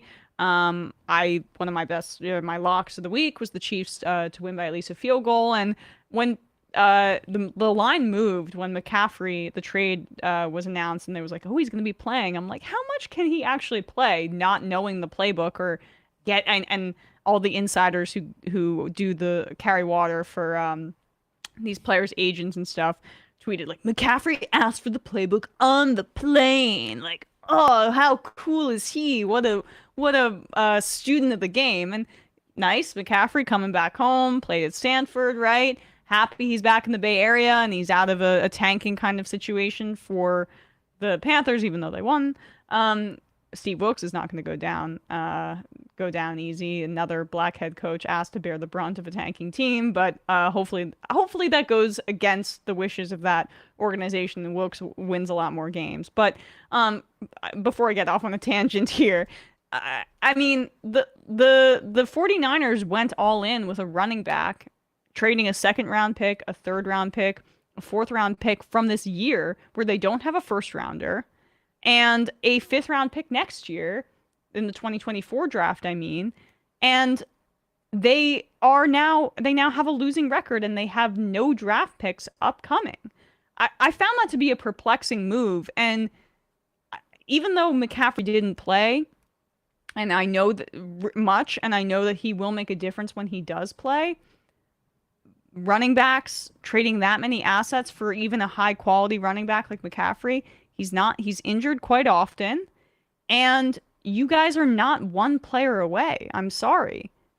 The player you are away from, and the who would justify trading a lot of assets for, is a quarterback. But the reason you don't have any assets for that is because you traded them all to acquire Trey Lance. It's a vicious cycle. Who's bad. Trey Lance is bad. I'm sorry to say this, guys, but he's not a good player. Let alone like Emma taking a stick of dynamite to her Twitter again. But I mean, I feel like I'm having the same conversation I was having about Blake Bortles. It's just like I know a certain fan base, and the 49ers have a much bigger fan base than the Jaguars, wants to believe that this guy is the answer because he was a high pick by your organization. And in the case of Bortles, they extended him. In the case of the 49ers, they traded a lot of assets to acquire him. But he is not showing me anything that would make me think he's going to have success in the NFL. And anyway, but Jimmy G played and showed like they are not one player away. They need more than this, and they need a quarterback that can actually put them over the hump. So I just am concerned for the 49ers as somebody who likes to defend Kyle Shanahan. I don't think that they're going to win the Super Bowl this year because I just don't think they have the quarterback to do it. They don't have the quarterback to do it, and also this team is not healthy. Yeah. This team, which is, honestly, like I was saying last week, basically any way you slice it in terms of who you slot in there, despite Nick Bosa being a little banged up, despite Talanoa Hufanga being a little banged up, despite Fred Warner, despite Emmanuel Mosley having torn his ACL, so he's out for the year. I mean, just the way that system runs, the way D'Amico Ryan's defenses operate, they're gonna be like vicious and pretty relentless and pretty cerebral to play against no matter what. But this is still a team that's not playing with every guy that they kind of need to be playing to be the best defense in the league. And also, they might get healthy, but my point is like even then they're still a very good team who doesn't have the quarterback to get them over the hump. Absolutely. And the thing I was going to say is that this, like I think I said to you a few days ago, is that this move is a put all the chips in the center of the table move. Mm-hmm. And I don't think this is a Bills move. Like, yeah, the Bills exactly. This move. And I think that's the big point of contention here is that this is a move a team makes when they think this is like the Rams trading for Odell. This is like the Rams trading for Stafford. They didn't even trade for him. They got him in free agency. Yeah, the Rams signing Odell or the Rams trading for Stafford. And then Von Miller, right? Right, or the Bills getting Von Miller this year. It's like this is a move you make when you genuinely think this is what is going to seal us being one of the top 3 teams in the league. And I definitely, especially after yesterday's game, I don't think that's the case at all. The Chiefs shredded them. Yeah, and look, they do have a ton of injuries on defense, and they do have a great defense when healthy, or a very good one. I understand that. But I'm of the belief that we are in an era where quarterback play is basically determinative of winning these games. And sometimes that's frustrating in the sense that, like, for years, I think Aaron Rodgers has gotten a lot of flack for carrying very poor rosters to better records than they deserve, and then they lose in the playoffs because then everyone comes to play, and then the whole roster comes into play, and that's why the 49ers have been able to beat the Packers, and they beat them last year as well. But to actually win the Super Bowl, which is the move which is this kind of move and like what it indicates, to actually just be like, okay, we are gonna win the Super Bowl. That's like what this move should be, to trade this many assets for a running back. You've got to be pretty damn sure you're going to win the Super Bowl. And while I think the 49ers have a really good roster, I don't think they can with Jimmy G or Trey Lance at quarterback. I completely agree. And also, it's not as if, and just lest we forget from yesterday's game, the Chiefs were down 10-0 to start the game. Mahomes threw a pick on the first snap, essentially, the first series. And they still won by double digits. Like, if you're a team like the 49ers and the Chiefs spot you 10 points and you still lose by double digits, I'm sorry. You are not contending for a Super Bowl right now. You're not. You're just not. The NFC's terrible, so they might like actually just still win the division and get into the playoffs. I mean, that seems quite feasible.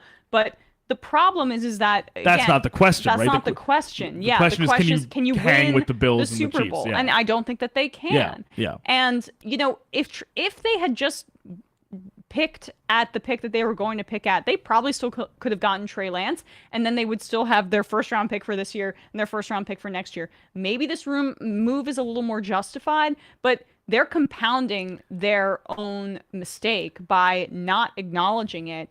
And they traded away way too much to get up to 3 to take a guy who was a project. I thought they were going for Mac Jones. That would have made a lot more sense. Or even Justin Fields. Even, honestly. I mean, he throws a prettier ball than and also still Trey has Lance. and has better athleticism. Better athleticism. Right, and still has the speed and the arm. Like he's not playing well, but he at least he would have been a more quarterback friendly scheme than 100%. he is in Chicago ever. So that's the other interesting counterfactual I'll always be able to play here is like, what if Shanahan took Mac instead of Lance, or took Fields instead of Lance? But obviously we'll never know. But it's a similar thing, right? That what we were talking about with the Colts is like, you see the dividends from all of these moves, even when it's not directly related to this move. Right. It's like, sure, you can give up more capital for McCaffrey. You've already lost capital on Trey Lance, and now he's not even playing because he's injured. He's barely played two seasons, and even before that, he hadn't played, basically 2 seasons in college. Right. So now you're left with a depleted cabinet of assets. And you get this vanity piece essentially in Christian McCaffrey, and you're still, even in a depleted NFC, still probably not going to be able to beat any of the juggernauts coming out of the AFC. Yeah, I mean, and the crazy thing about this year is I feel like in previous years there was so much more parity, and that's why the Bengals, for example, were able to reach the Super Bowl. But we've said this before, but I think that there are clear-cut. There are 3 teams that are way above the rest. Like head and shoulders above the rest. The Chiefs, the Bills, and the Eagles. Absolutely. No question. I mean, who's number 4? I mean, we were potentially even thinking the Jags were, but the Jags lost to the Giants. I mean, who is like you have 5-1 team or 6-1 teams. Like it's not the Vikings. I'm sorry. It's not the Vikings. They're 5-1. They're on a bye, right? So the Giants are not the 4th best team in the NFL. It's like genuinely hard to think of who would be the 4th best team.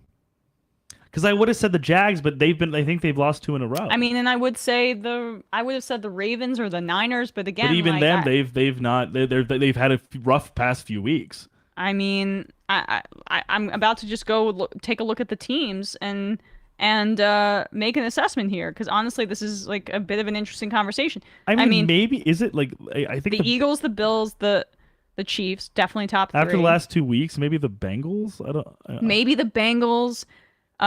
Maybe the Dolphins. Yes, I guess at full strength the Dolphins. Yeah, but even still, that's turned pretty significantly since Tua got injured. Then I guess you're talking Bengals and that's Ravens, and those are all AFC teams. We've mentioned one NFC team. I don't even know if the Cowboys, like, I guess now that Dak is back, we'll have to see, right? I mean, they have the defense. He looked definitely better than he did week 1, but it's 2 games. Like you said, we have to see for sure.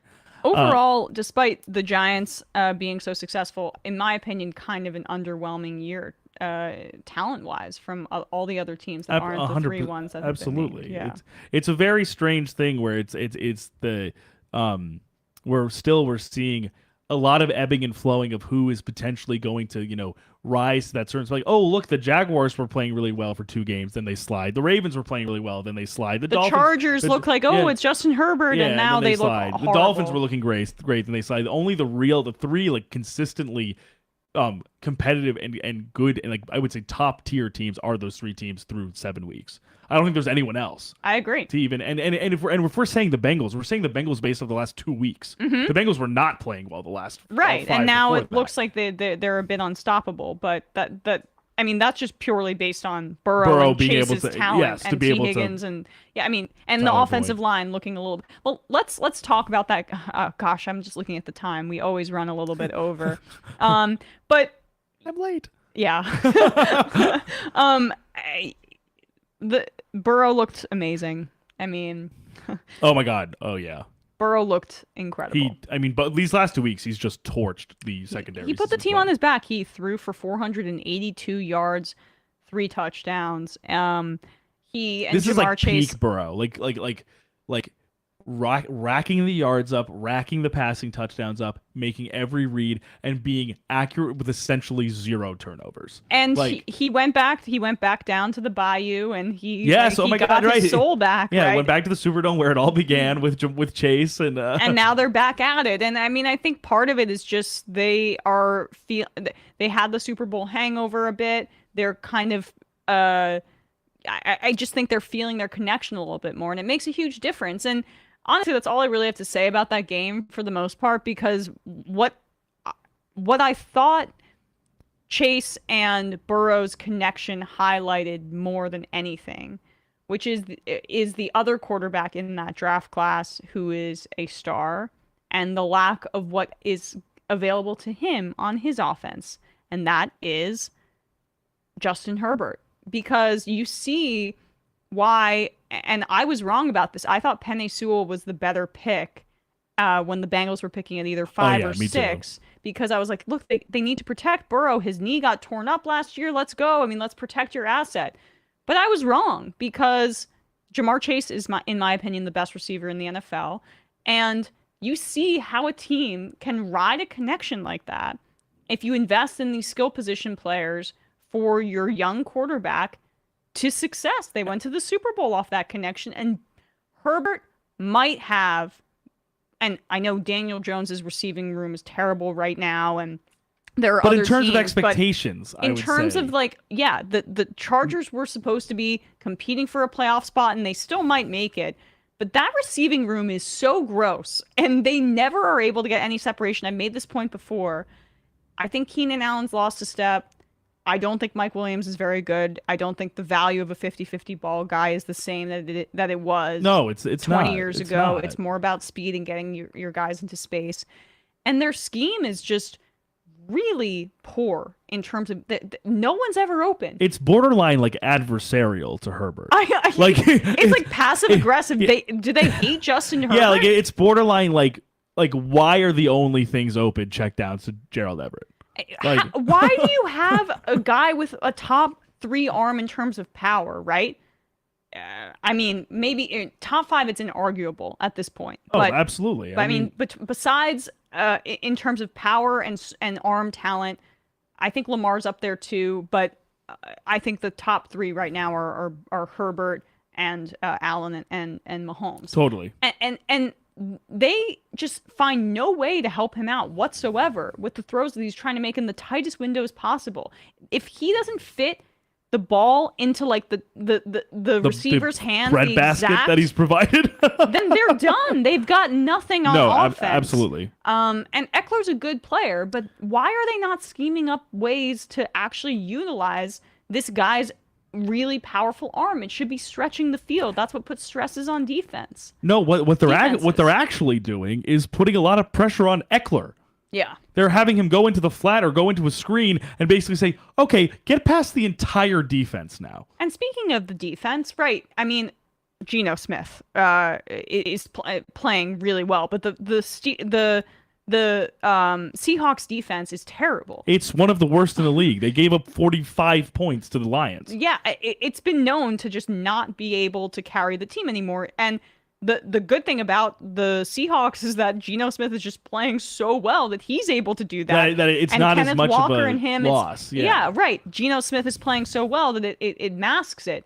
But Burrow should have been able, if he was in a system that was in the Herbert, sorry. Herbert should have been able, if he was in the system that wasn't so pathetic and terribly deficient in terms of the way that the receiving room is constructed, like he should have been able to take advantage of that. That was embarrassing from Brandon Staley and the coaching staff. Without question. And I think, but the funny thing about what you said is it's a testament to how good Jamar Chase is that seeing how bad the Bengals line has been, we both still are in agreement that you'd still rather have that connection and have the best game-breaking wide receiver in the league on your team, even if it means the line might be not as fortified.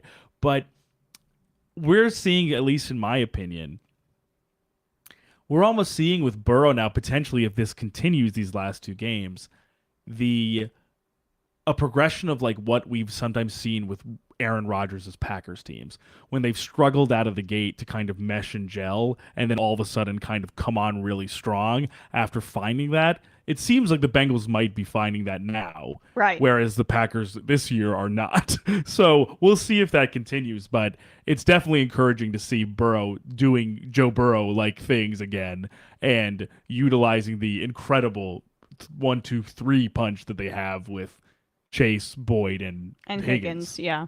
Boyd just so consistent all the time. He reminds me Absolutely. of another Tyler on Lockett, right? You my God, yeah. You're like, oh, I don't think much of Tyler Boyd or Tyler Lockett, but then they end up being so clutch for their quarterbacks. And like you said, just reliable. Like maybe not the most game breaking or the most flashy, but just always kind of there in a pinch or like there when their quarterback needs them. To have that guy as your 3 option is amazing. Awesome. You yeah. know? I mean, Lockett's number 2, but still. Oh, yes, yeah. But for Boyd, yes, yeah. totally. I mean, yeah, I hope the Bengals continue to have success. I would love to see them win the Super Bowl, them or the Bills, but I just think they're going to have a hard time getting past either. I'd love the Chiefs Bengals or to win Bills. a Super Bowl and just mysteriously not have a ring for Zach Taylor. Oh, right. I forgot about that guy. That's why they aren't going to win the Super Bowl this year. All right, guys, we're going to take a quick break, and then when we come back, I will be taking your calls. So call in if you would like, 646-257-3920. We will talk to you soon.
We are back.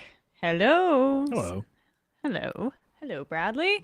We're going to take your calls while we wrap up this show and read some of your IMs. Calling from a 681 area code. Who's this? Where are you calling from? Hey, this is Steven from West Virginia. Steven from West Virginia. Hello, Bradley. Hey, Hello, Stephen. what's on your mind? Hey, well, first I have a hot take, and then I'll get to the actual reason I called, a question I had for you all. First of all, my hot take. So anyone with the head on their shoulders would understand, Emma, that you are like a superstar amongst leftist media, and they are at the very least on the rise. Now, my hot take is that Bradley, through this show, you are going to establish your superstardom in the same arena. Oh, that's so my God. sweet. Thank you, Stephen. You're too kind. Steven. Well, this intersectionality of sports commentary, being a producer, it seems like it's right up your alley. So Yeah. I appreciate the fact that this show exists. I mean, besides, Rick Strawn, mainly it's just Nick Wright and Dan Levitard and Bomani Jones. And so it's just nice to have somebody who's some more people, I guess I should say, who are actual leftists talking about sports. But I mean, everyone so I else just is wanted like to a get- barstool chud. So yeah, that's or the- Skip Bayless. yeah. Skip. Oh my goodness. I mean, okay. Well, okay. So the actual reason I called was I just wanted to get you, primarily, Emma, your opinion on this, being a fan of hockey specifically. But I play a lot of sports video games, and one thing that actual sports broadcasts have, golf, I should say specifically golf broadcasts, have implemented from that I've seen from golf video games is they kind of add a trail to the ball, and they kind of give the viewing audience some something more to see. It's kind of hard to see the ball in the in the blue of the sky and all. And I was thinking hockey, and I mean this with as much respect as possible. I genuinely love it. And I love video games for hockey, by the way. I feel like it struggles a little bit from being it suffers as a TV product. And kind of feel like soccer is it has a big ball, big lines, it goes over the line, it's out. Basketball is big, the humans are big, the net whips in and out when the ball goes in. It's very visually interesting. How would you feel about implementing into hockey kind of like a trail like they do in the old Wayne Gretzky games? You know what I'm talking about? They used to do a glowing puck. They used to have a puck tracker, and people really did not like it. Yeah, I'm pretty anti stuff like that, only because I kind of think that's it might be. I understand what you're saying in terms of kind of for a new fan of hockey, that's kind of my mom. trouble. My mom is the sweetest woman ever, and she'll just go I want to like it, Emma, but I don't know where. I never know where the puck is. Exactly. Right. But I think so. I think that's almost part of the beauty of when you watch enough of it and you're able to figure that out. It makes it even more worthwhile and fulfilling to be they're operating in such small windows. To have. Basically, if we can barely see it, I can't even imagine what it's like when it's just whipping around. And that's why and stuff. the people that don't really like hockey, they haven't seen it live. So to your point, it's not as good of a TV experience as it is a live hockey game. I mean, the reason I got into the sport was because in high school, my boyfriend was on the hockey team, and I used to go watch it live, and I was like, oh my God, this is amazing. And to have a rooting interest in it, it really is more than any sport. Football is a better sport on television. Hockey is a way better sport. And that's why that's why the NFL is so marketable, and college football, frankly, is because anybody can access it because of that.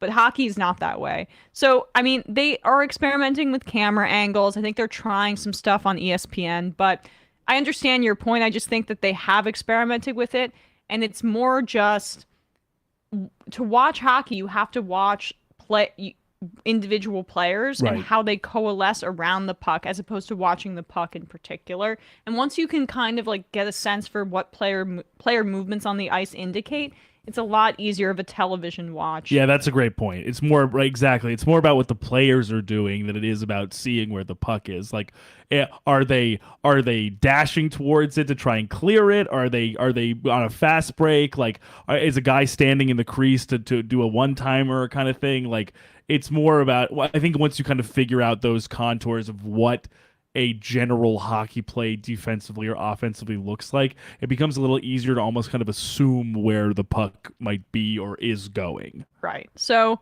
I hope that's an answer to your question, if that's all right. Well, I can appreciate the idea that like hockey is sort of like responding to the chaos of the puck, but I will say like even baseball has adopted like the strike zone on TV. You know what I'm saying? Right. Yeah, there could be some ways to experiment. I'm not ruling it out. I just think they did try maybe not puck path. Yeah, I don't because it's like at least the strike zone is fixed, right? And theoretically, yes. But the box for the strike zone should be fixed on television. Having the path be displayed might be difficult, but I'm open to other suggestions on that front. Maybe on replay or something like that could work. But that makes sense. Yeah.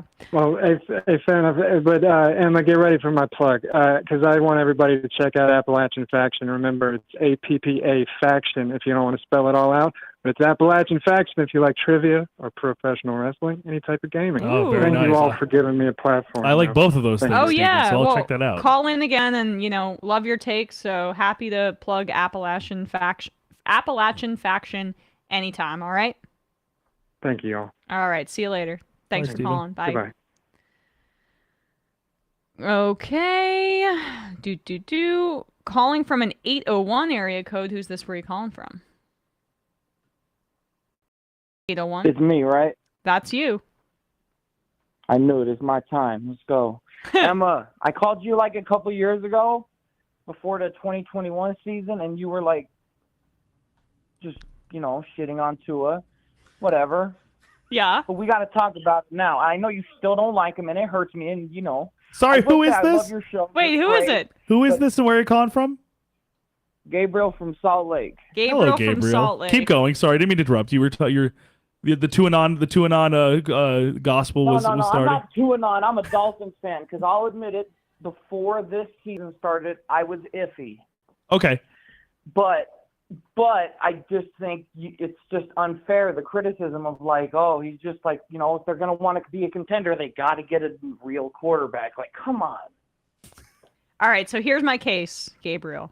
I think he's been better this year than I anticipated, and it's hard for me to even say this because I like the guy so much, right?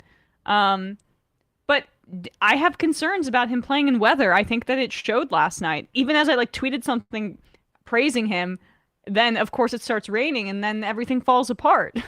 And my concern about his lack of The Steelers' defense is good. Sorry?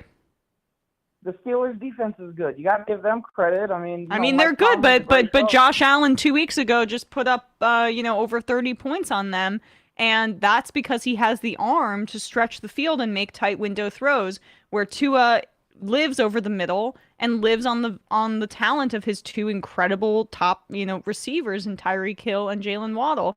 I don't think you can exist and actually win the Super Bowl with his arm. And I'll say this, I think he is a better version in this offense of what Jimmy G was for the San Francisco 49ers offense. I don't even think it's close. I don't even think it's close when it comes to that. Now, you said everything you just said is what you said when I called the Majority Report a couple years ago when you were hosting. Okay. Same exact line. So nothing's changed with your opinion on him. Fine. Fair enough. That's not true. I said I believe in him more than I did. A year ago, I would have said Jimmy G was better than Tua, but I don't feel that way anymore. Gabriel, I have a question.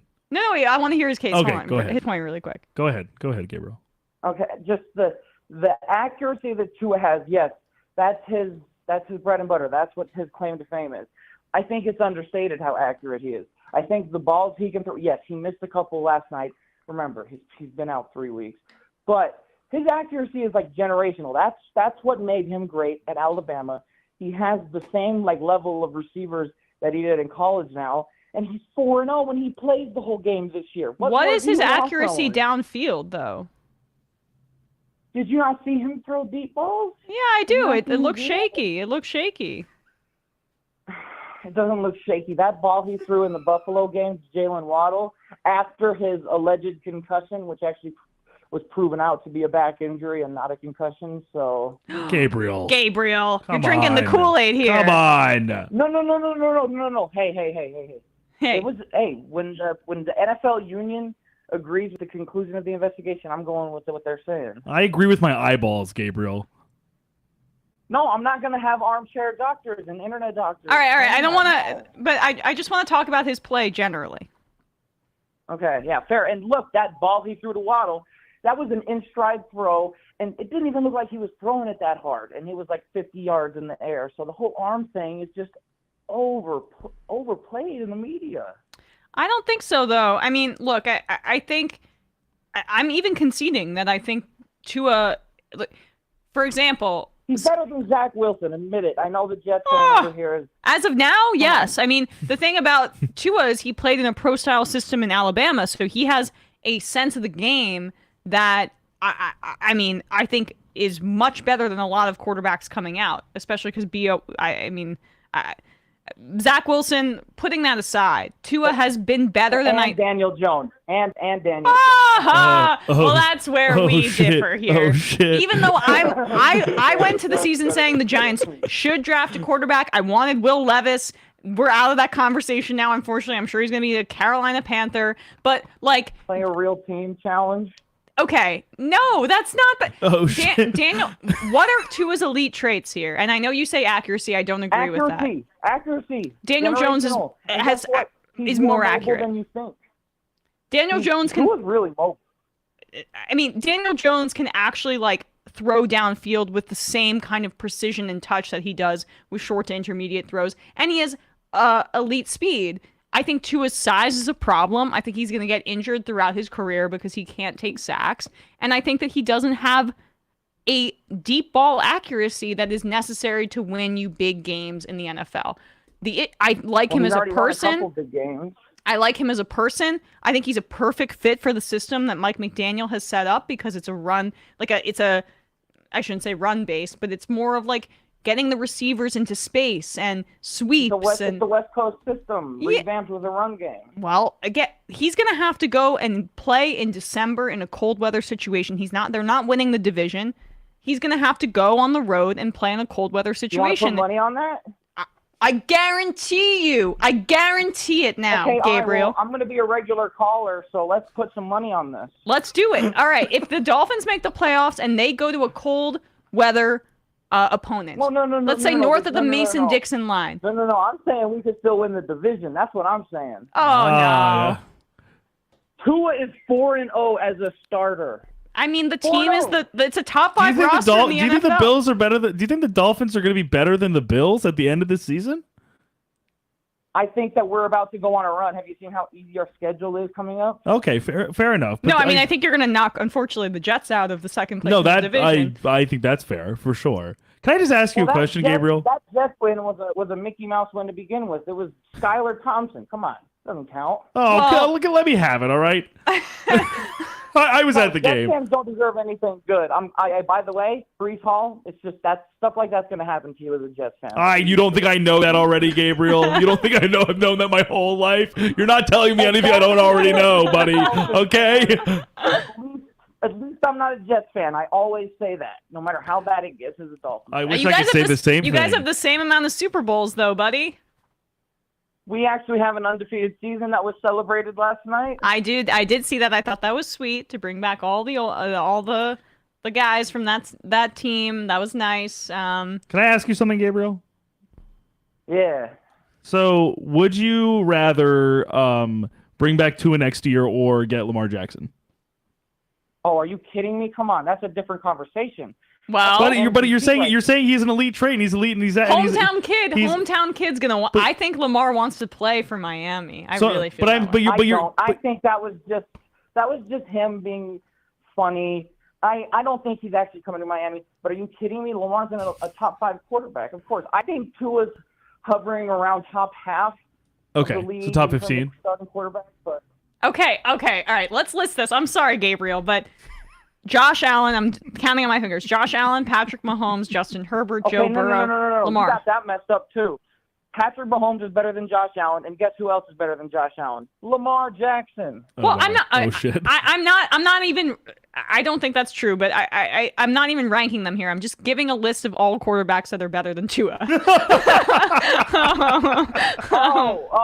Fair. Okay, Yeah. fair enough. Okay, so that's 5, right? Derek Carr, better. No. Jalen Hurts. Fine, we'll put. Nope.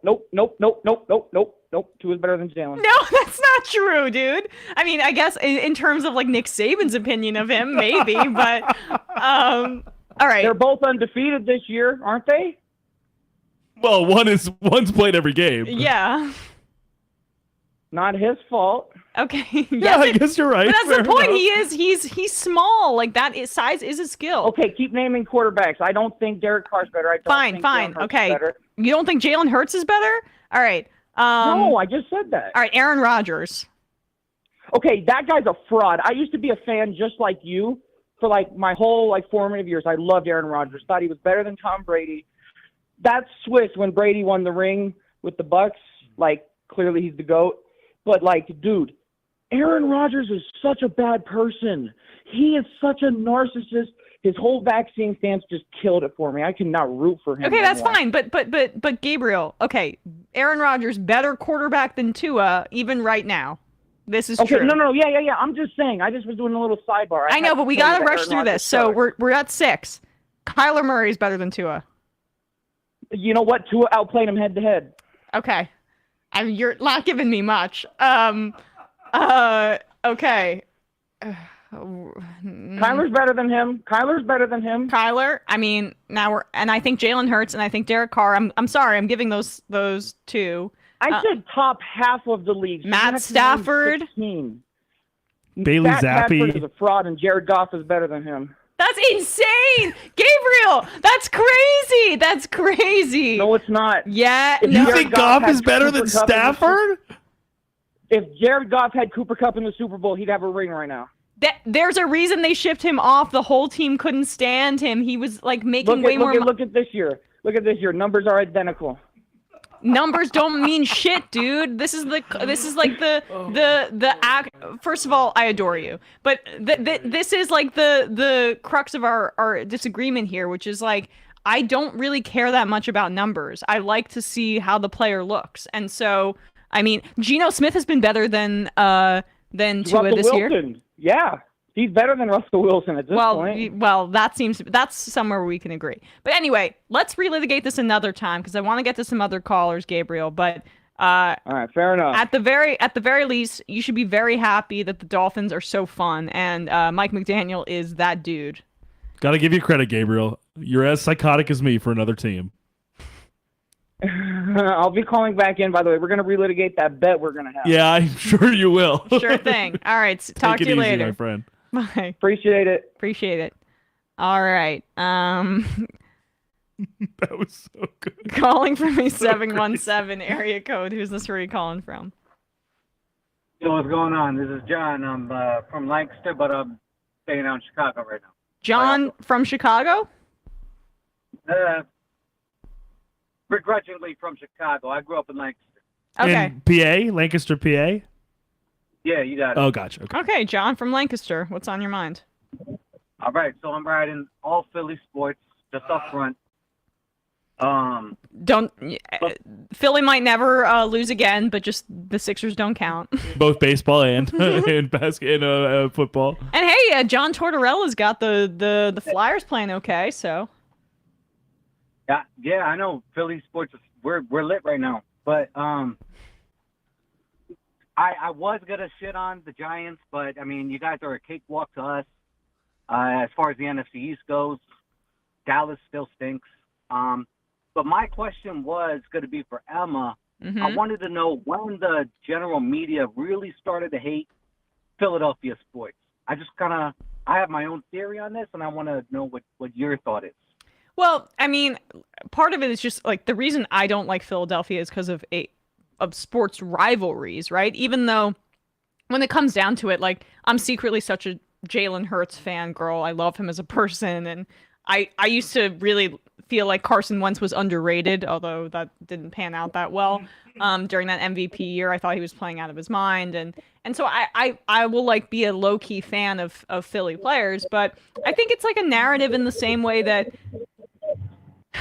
Stephen A. Smith's hysterical reactions to the Knicks losing has made the LOL Knicks narrative be like a larger than life thing. It's kind of like the same thing with Philly being, a dangerous sports town, but also part of that's really the case.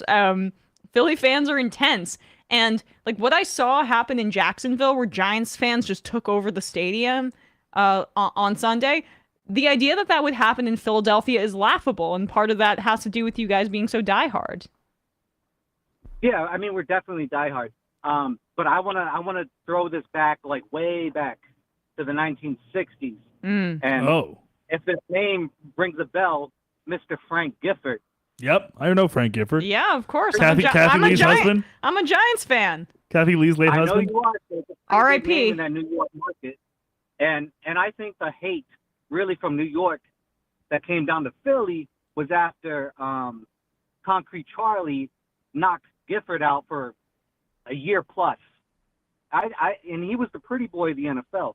So I feel like all you New Yorkers just threw all your hate down on the underdog Philly team, who went on to win the NFL championship that year, and y'all just couldn't handle it.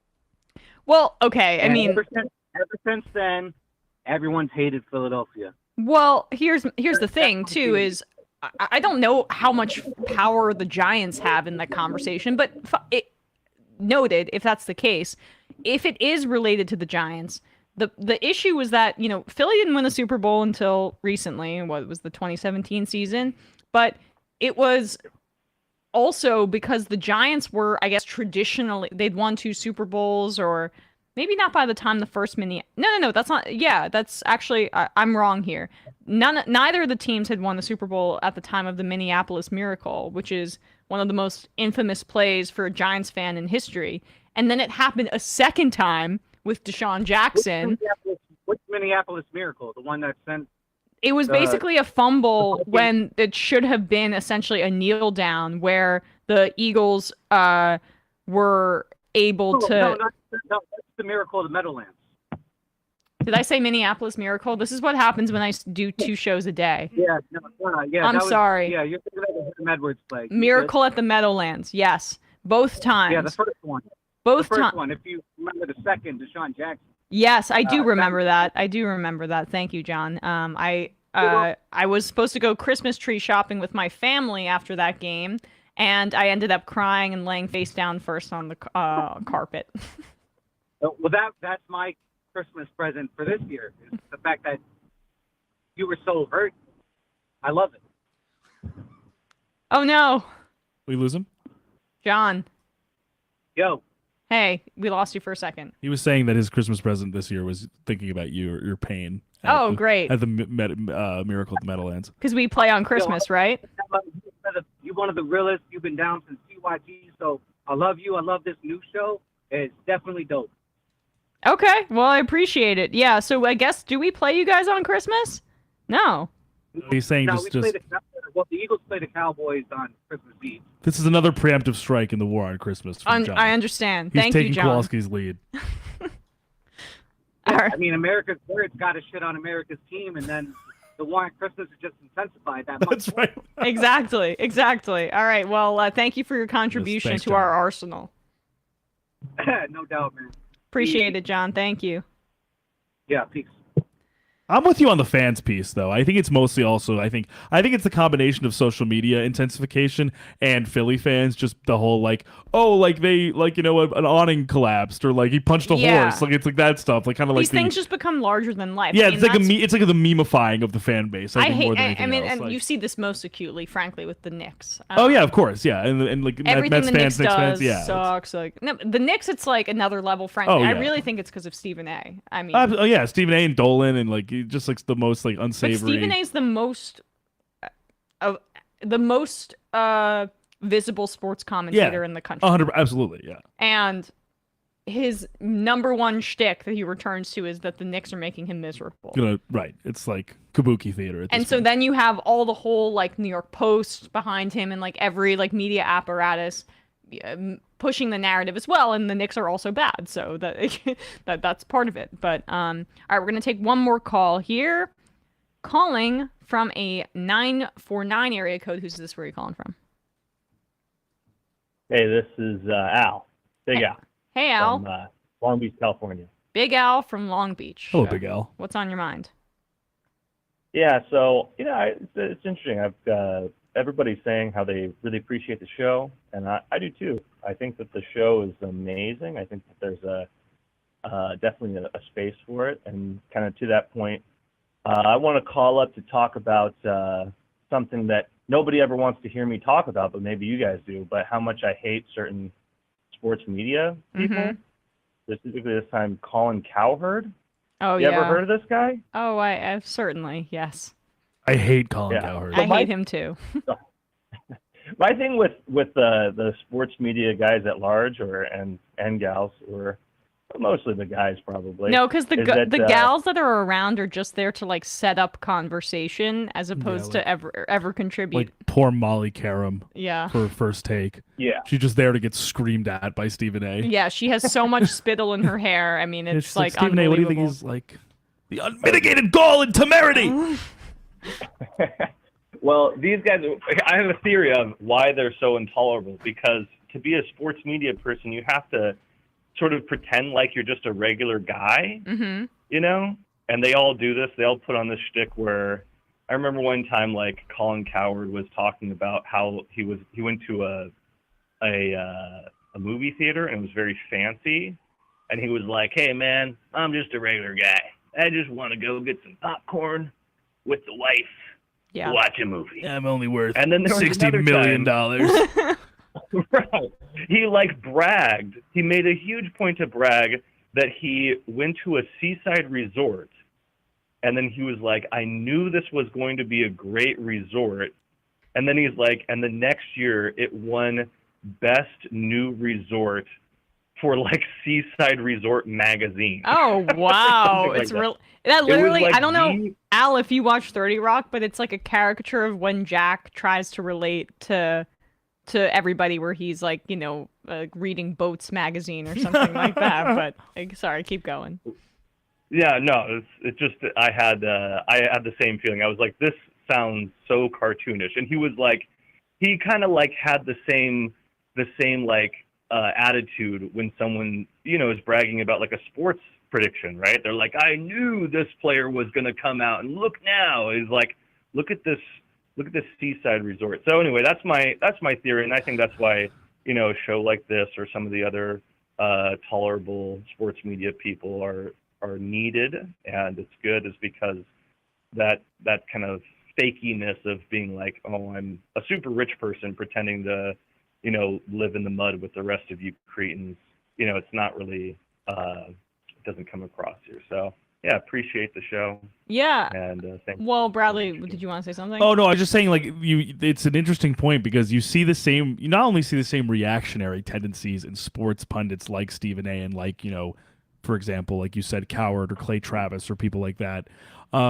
You also see it in cable news pundits like Tucker Carlson. Every other word out of his mouth is basically saying the ruling class is out to get you, says the guy who went to 3 different elite boarding schools when he was in high school, then went to Trinity College, one of the most expensive schools in the country, and is now, you know, a multi-millionaire with 3 different houses, and who was you know, nostalgic for his home in Washington, D.C. that felt like it was still the 1950s.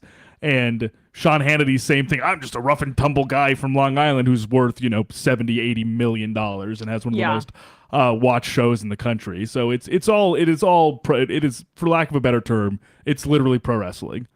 None of it's real. It's completely persona driven. Yeah. There was, just that you mentioned Clay Travis. He's the Outkick guy, right? Yes, one of the biggest dipshits Outkick alive. Coverage.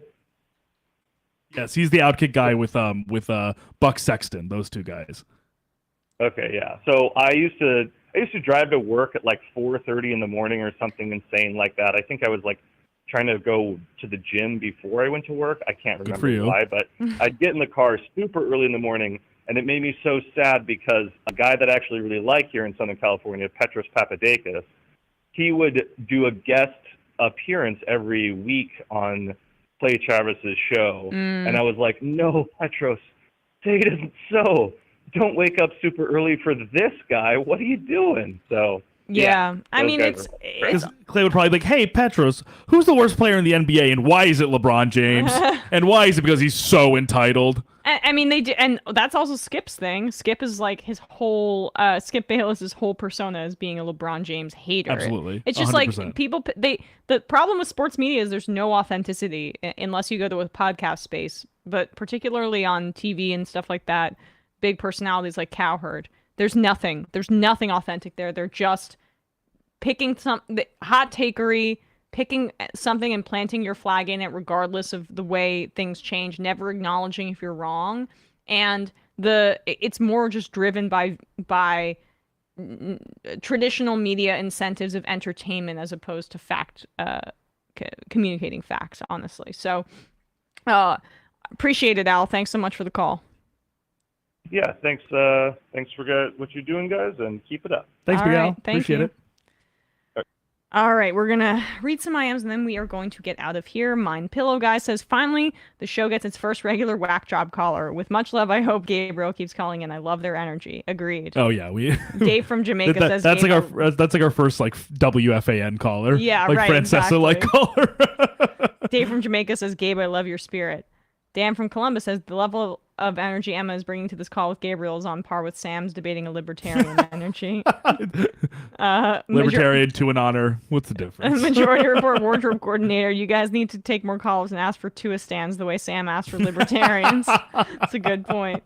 Skippy says blue cheese or sharp cheddar. I mean, both of them sound terrible, but the smellier it is, the more difficult it is for me to You'd probably picture say. eating. I would say sharp cheddar too, even though I like blue cheese. What's sharp cheddar? It's just like The more orange one or the yellower one? No, more orange one. Okay. Both good. Bill from Indiana. Will from Indiana. Congrats to Mark Sanchez and the Jets and Eli Manning and the Giants. Oh, wait, wrong decade. Anyway, glad they're both doing well, and the fact that Tom Brady is getting blown out by the Panthers after trading CMC is just amazing. Also, Bradley, based on your Iron Maiden shirt last week, I hope at some points you're playing Number of Beasts to pump up for Devils games. Finally, speaking of the NHL, Blues are 3-0 and are not going to keep this up at all, but the win versus McDavid and the Oilers was clutch. Still, screw Jordan Binnington for being a douchebag, but he's been solid thus far, so definitely some mixed emotions. Still loving the show. You two are finding your rhythm, and it shows with each episode. Thank you, The Will. quality will only continue to grow. Left But is listen, ESPN. Binnington, Thank you, Will. by all accounts, from every hockey writer, everything, Binnington is the key there. If he, I think they go as far as he plays well. Yeah. Honestly. Yeah, I mean, he's up there, and I would say he's still a top 10 goalie in the NHL. Oh yeah, at his peak, he's. I think there's of course there's a reason that he essentially zero to hero them during their cup run. He's streaky and he's an Yeah. asshole, but Right. but Sometimes when, that's what gets when you he there. gets hot, yeah. He's like the opposite. I feel like he's the opposite of Marc-Andre Fleury, who's apparently the nicest Like a person really of nice all guy, time, but I yeah. feel like his play is very overrated and he often chokes games. Where Binnington, He's streaky in like a bad way, in that he's calamitous when he's not good, and he's been terrible Yeah. thus far this season, and they parted ways with Cam Talbot. I thought that was a bad move at the time, but the poor Wild, even though arguably my favorite color scheme in all professional sports, I love a deep forest green. Yeah. But and I root for them because of Matt Zuccarello, but they are a bit of a mess right now. and Kirill, my guy. Oh yeah, Kaprizov. right. I know. I love him too. Tom Lofink, happy Monday. Sorry to hear about your apartment situation, Emma. Some good news. The rugby team I support won against one of the strongest teams in the league yesterday. Looks like firing our head coach after the season opener was a good move. LOL. Ooh, congrats, Tom. That's nice. Congrats, Tom. Antifa Lockhart, do you hear it on the wind, that sound? It's time for the Chicago Bears of Arlington Heights. One cannot escape the fields. The time to bear down is here. Oh, and I suppose the Patriots will also be there. Patriots 24-13? Oh my God, is that tonight? Mm-hmm. It's Patriots Bears. Okay. We got. Yeah, but the Knicks are on, so Wait, so you said Patriots 24-13? might be a double screen day. I sent Matt and like, and Bradley and I were texting, and like I sent them a picture of my setup, but it was like red zone on my TV and the Giants on my computer, and it was on the same why are screen. you watching the same game It was just a twice? coincidence. Just sensory overload for the Giants, baby. I'm gonna say Bears 9, Patriots 3. You think the Bears are gonna win this one? Why? just to be Just to be a troll. Yeah. If you actually had to put money on it, there's no chance you would pick the Bears to win this. They're one-dimensional, and they're against Bill Belichick, whose defense is. You've got to amend this pick. Okay, you don't, but I'm going to pick the Bears to lose and the Patriots to cover. I'm just predicting a I don't even know what the line is. But the world Patriots are gonna historically cover. bad game. It will suck. Glad the Bears are on primetime again. Because they were on Thursday Night Football last week. We have a few more IMs. Antifa Lockhart, the Bears are not going to win. They're worse than one-dimensional. They're run-dimensional. That's fair. Okay, just a few more. Skippy, is Rodgers washed? I think we answered that. Justin 360, Gino needs to be talked about as well. We did touch on it, but yes, he's playing so well. And the final IM of the day, congressional baseball fan, Jose Altuve could have been a short king, but now he'll forever have been known as just another little guy. Oh, pour one out for Altuve. All right, guys. Appreciate it. Great show. Thank you so much. Bye. We will see you on Thursday. Oh, and ESVN yes. OT will now officially be on youtube.com/ESVN show. Everyone subscribe. youtube.com/ESVN show. And rate us 5 stars on Apple and all podcast platforms. Appreciate you all. See you later. Enjoy the game. Bye-bye. Bye.